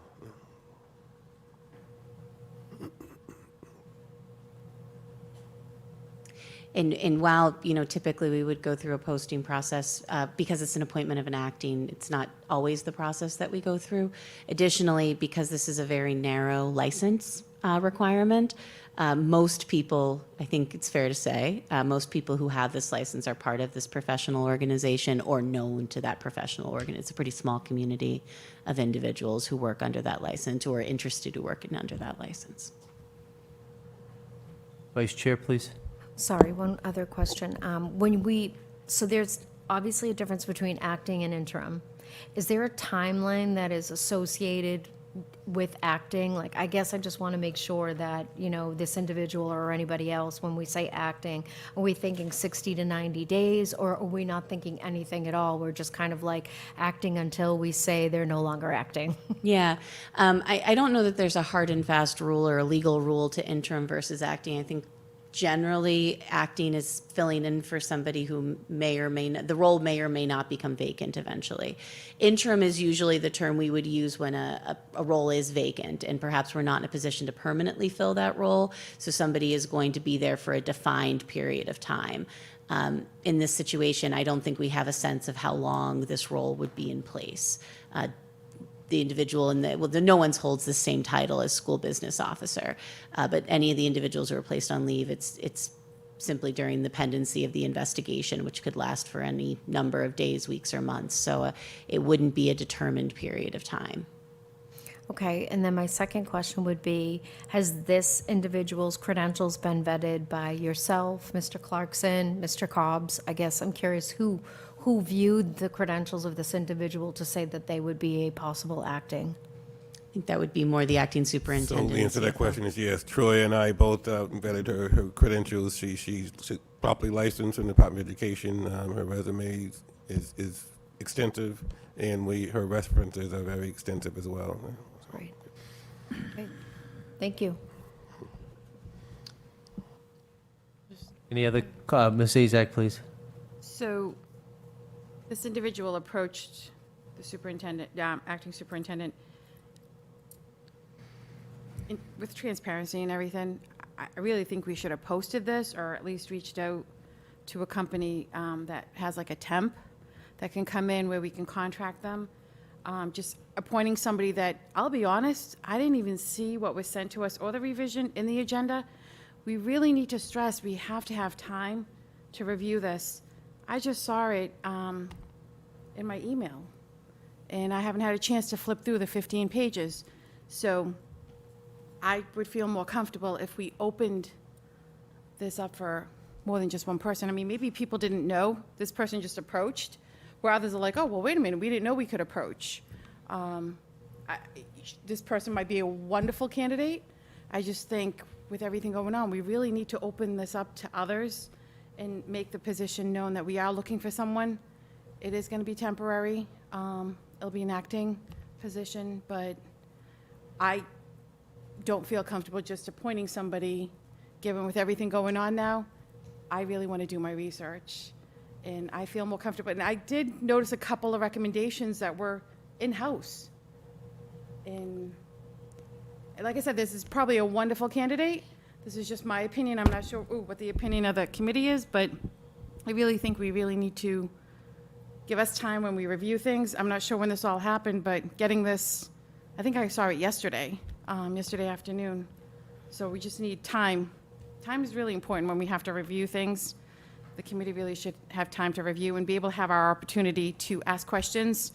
And that's just my statement. Thank you. Yeah, Ms. Azak, I concur with you. I wasn't planning on voting this. We never met this person, right? And that's why I asked the question. This committee hires the person. So with all due respect to Dr. Cobbs and Troy, I appreciate that you took the time to meet with this person. But if this committee, 8 of us, hire whoever he or she is going to be acting, we want to interview that person. We want that person to come on a public session as well. So I don't know that industry. I don't know if there's other avenues to try to get more people that are interested in applying. I don't know, but I think we have the professional aptitude here that could figure that out. But that's just my humble opinion. Mr. Rodriguez. Thank you, Mayor.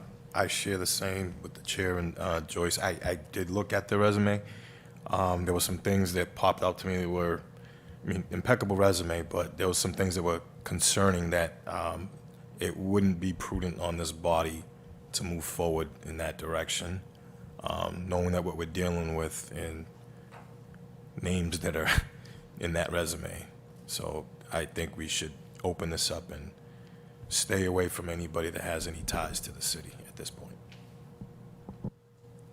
Thank you, Mr. Rodriguez. Any other comments or questions at this time? Attorney Spotterfoot, I do, just as chair. I know, and thank you, you reached out to that organization. Are there other organizations in this state, like Mass Municipal Association, MMA, can they help us? Like, how can we recruit people, in your humble opinion? It is a very limited license. So I will say MMA is going to, the license that's required for a municipal CFO is different than a school business administrator or officer. So we can certainly reach out, though. I mean, there's other, I'm not sure of, not really my wheelhouse about where to recruit folks from, but we could certainly work with HR to make sure that we are reaching out to the right organizations. And put the offer out to MASBO again, too. MASS might have, there's plenty of superintendents, retired superintendents, who also held their school business administrator license, or may still. So yeah, we can certainly dig a little deeper to see if there's anybody else who might be interested. The challenge is generally with an acting role, no one's going to leave their current position if they're employed typically for something like that. But so the pool of employees you'd be looking at are retirees generally. And so we can certainly still reach out, or I'm not sure of any temp agencies, to member ASAC's point, but doesn't mean they don't exist. I'm just not aware of them. Thank you, Attorney. What's the will of the committee at this time? I think we should collectively agree that we should continue the search to attract more candidates. The good news is the DESE folks are going to be working with Troy and Dr. Cobbs. So I know this is time of the essence, but we want to get the right person, number one. So, Dr. Moran, if you don't mind working with Attorney Spotterfoot to try to see, put your thinking caps on, I guess, I don't know. But at the end of the day, we want it to be the right person, but we also want transparency. And if we're the hiring committee, we want that person to come in an open session, or those people that are applicants come in open sessions, and we'll have uniform questions to ask, like an interview process should be. So, any other thoughts or comments at this time? Mr. Sullivan? No, I have no comments. None? Oh. I was just moving my hand. Oh, all right. I'm trying to look quick, Anything else on this agenda item at this time? Ms. Azak. So I apologize. 2 items. One is, many of us know, we are members of Mass Association of School Committees. We pay a fee. They're there. They're a great resource. I'm not sure if we've been reaching out to them, but I know they have great resources to help us and guide us with different items. I know Tracy Novak's going to be here on October 3rd to do a little bit of training with us. Or just review some stuff for us. So, again, they have great resources. We pay the fee to be members of that association. We might as well, take advantage of that. And then, on a totally different note, so this afternoon I received an email from Cradles to Crayons. Bear with me if I tear up here, but we started off with 500 winter coats donated to our district. I had to look at the number twice and a third time, and I actually made a phone call.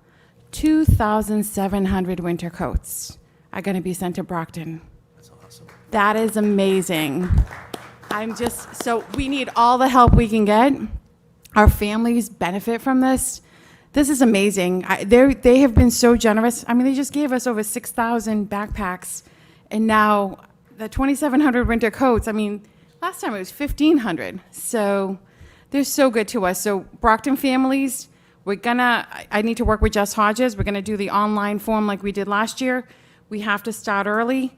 It is a process. It takes me about a month by the time we get it organized and we get the coats out. So I just want to share some good news. I know we're dealing with so much with the budget shortfall, but there's a lot of positives that are happening in our district, and that's one that I was excited to tell everybody. So we need volunteers, so reach out to me, but thank you so much. Thank you. Well done, Ms. Azak. Thank you. Thank you. Mr. Rodriguez, please. Thank you. Last Friday, myself and the school district, we hosted a movie night at Marciano Stadium. We showcased our new scoreboard. The event was fully sponsored by Remax Synergy, Lewis Martins, and Total Mortgage, George DeSantos. They funded the whole movie night, including it paid for everything: free ice cream, but Danny's ice cream truck. There was hot dogs, popcorn, free popcorn. What else am I missing? The cotton candy. So with the donations that were there, it left a surplus in the BEF account of about $700. So it didn't cost the district any money. It didn't cost nothing. It was made directly to the school district. I want to thank Joyce for coming out and working the popcorn machine, and also Melinda Shaw, a former Davis student, and she actually attends Norfolk Aggie, and she's there studying to be a veterinarian. And then also, I would like to thank Mr. Sullivan for stopping by, so he took advantage of the free ice cream as well. And it was a great. We had just over 80 families that showed up. So Jess Hodges, she helped with the tech, and Tracy, Steve Forts. It was a great night, and I know Jess is working on some things to showcase that and have more events at the stadium to make sure that showing that we actually doing things and having fun activities. That's great. Mr. Sullivan, do you only have one ice cream? Couple? One ice cream, one water. While I was working, Mayor, I was working the whole night. There you go. Any other matters, Mr. Homer, please? Thank you. Just a quick piggyback off of, in our last meeting, we had a community member who came out and talked about the Brockton High School Parent Advisory Council. Yes. And getting that off the ground too. I know Kennedy School had their PAC meeting tonight, their first one for the year, and I believe that South Middle School is working on getting their first PAC meeting next week or the week thereafter. So just as a reminder to the community too, it's those meetings are going to begin to start up now, and it's a great way to get involved in the schools. And I hope people can turn out and help out in any way they can. They're not always televised, but we usually do see that they do post information about activities and events. South Middle School's open house, they were handing out flyers. They have a kickoff bash coming up in the first week of October for the South Middle School students too. So just for families that aren't able to get out to those events, they would be posting information on their school websites as well pretty soon about the calendars in case you can make it to any of those PAC meetings. Thank you, Mr. Homer. Any other under Agenda 6? Anything else? Seeing none, we're going to go to Agenda 7. It's an executive session. I'm going to read. Actually, I got to entertain a roll call vote to go into executive session. Is there a motion? Motion to go into executive session. Second. Motion was made by Mrs. Sullivan, is properly seconded by Ms. Azak. I'll do a roll call. Are Mrs. we coming Sullivan? back from executive session or no? We are not. Okay. No. I'll announce that. I have to announce that. So we just have to go in executive session. We have to do under Robert's rule roll call. So Mr. Sullivan? Yes. Mr. Homer? Yes. Vice Chair? Yes. Mrs. Rivas Mendez? Yes. Mr. Rodriguez? Yes. Ms. Azak? Yes. Mr. Sullivan? Yes. Chair says yes as well. Executive session, two purposes. Master Law, Chapter 30A, Section 21-7, to comply with or act under the authority of any general or special law of federal grant and aid requirements. Open meeting law, general law, Chapter 30A, Section 22FG, for the purpose of reviewing, approving, and/or releasing executive session minutes. And the next one is Master General Law, Chapter 30A, Section 21-1, to discuss the reputation, character, physical condition, or mental health rather than professional competence of an individual, or to discuss the discipline or dismissal of or complaints or charges brought against a public officer, employee, staff member, or individual. Mr. Michael P. Thomas. We will not be coming back into regular session. We will be going to executive session at this time. Thank you. Motion to adjourn? No?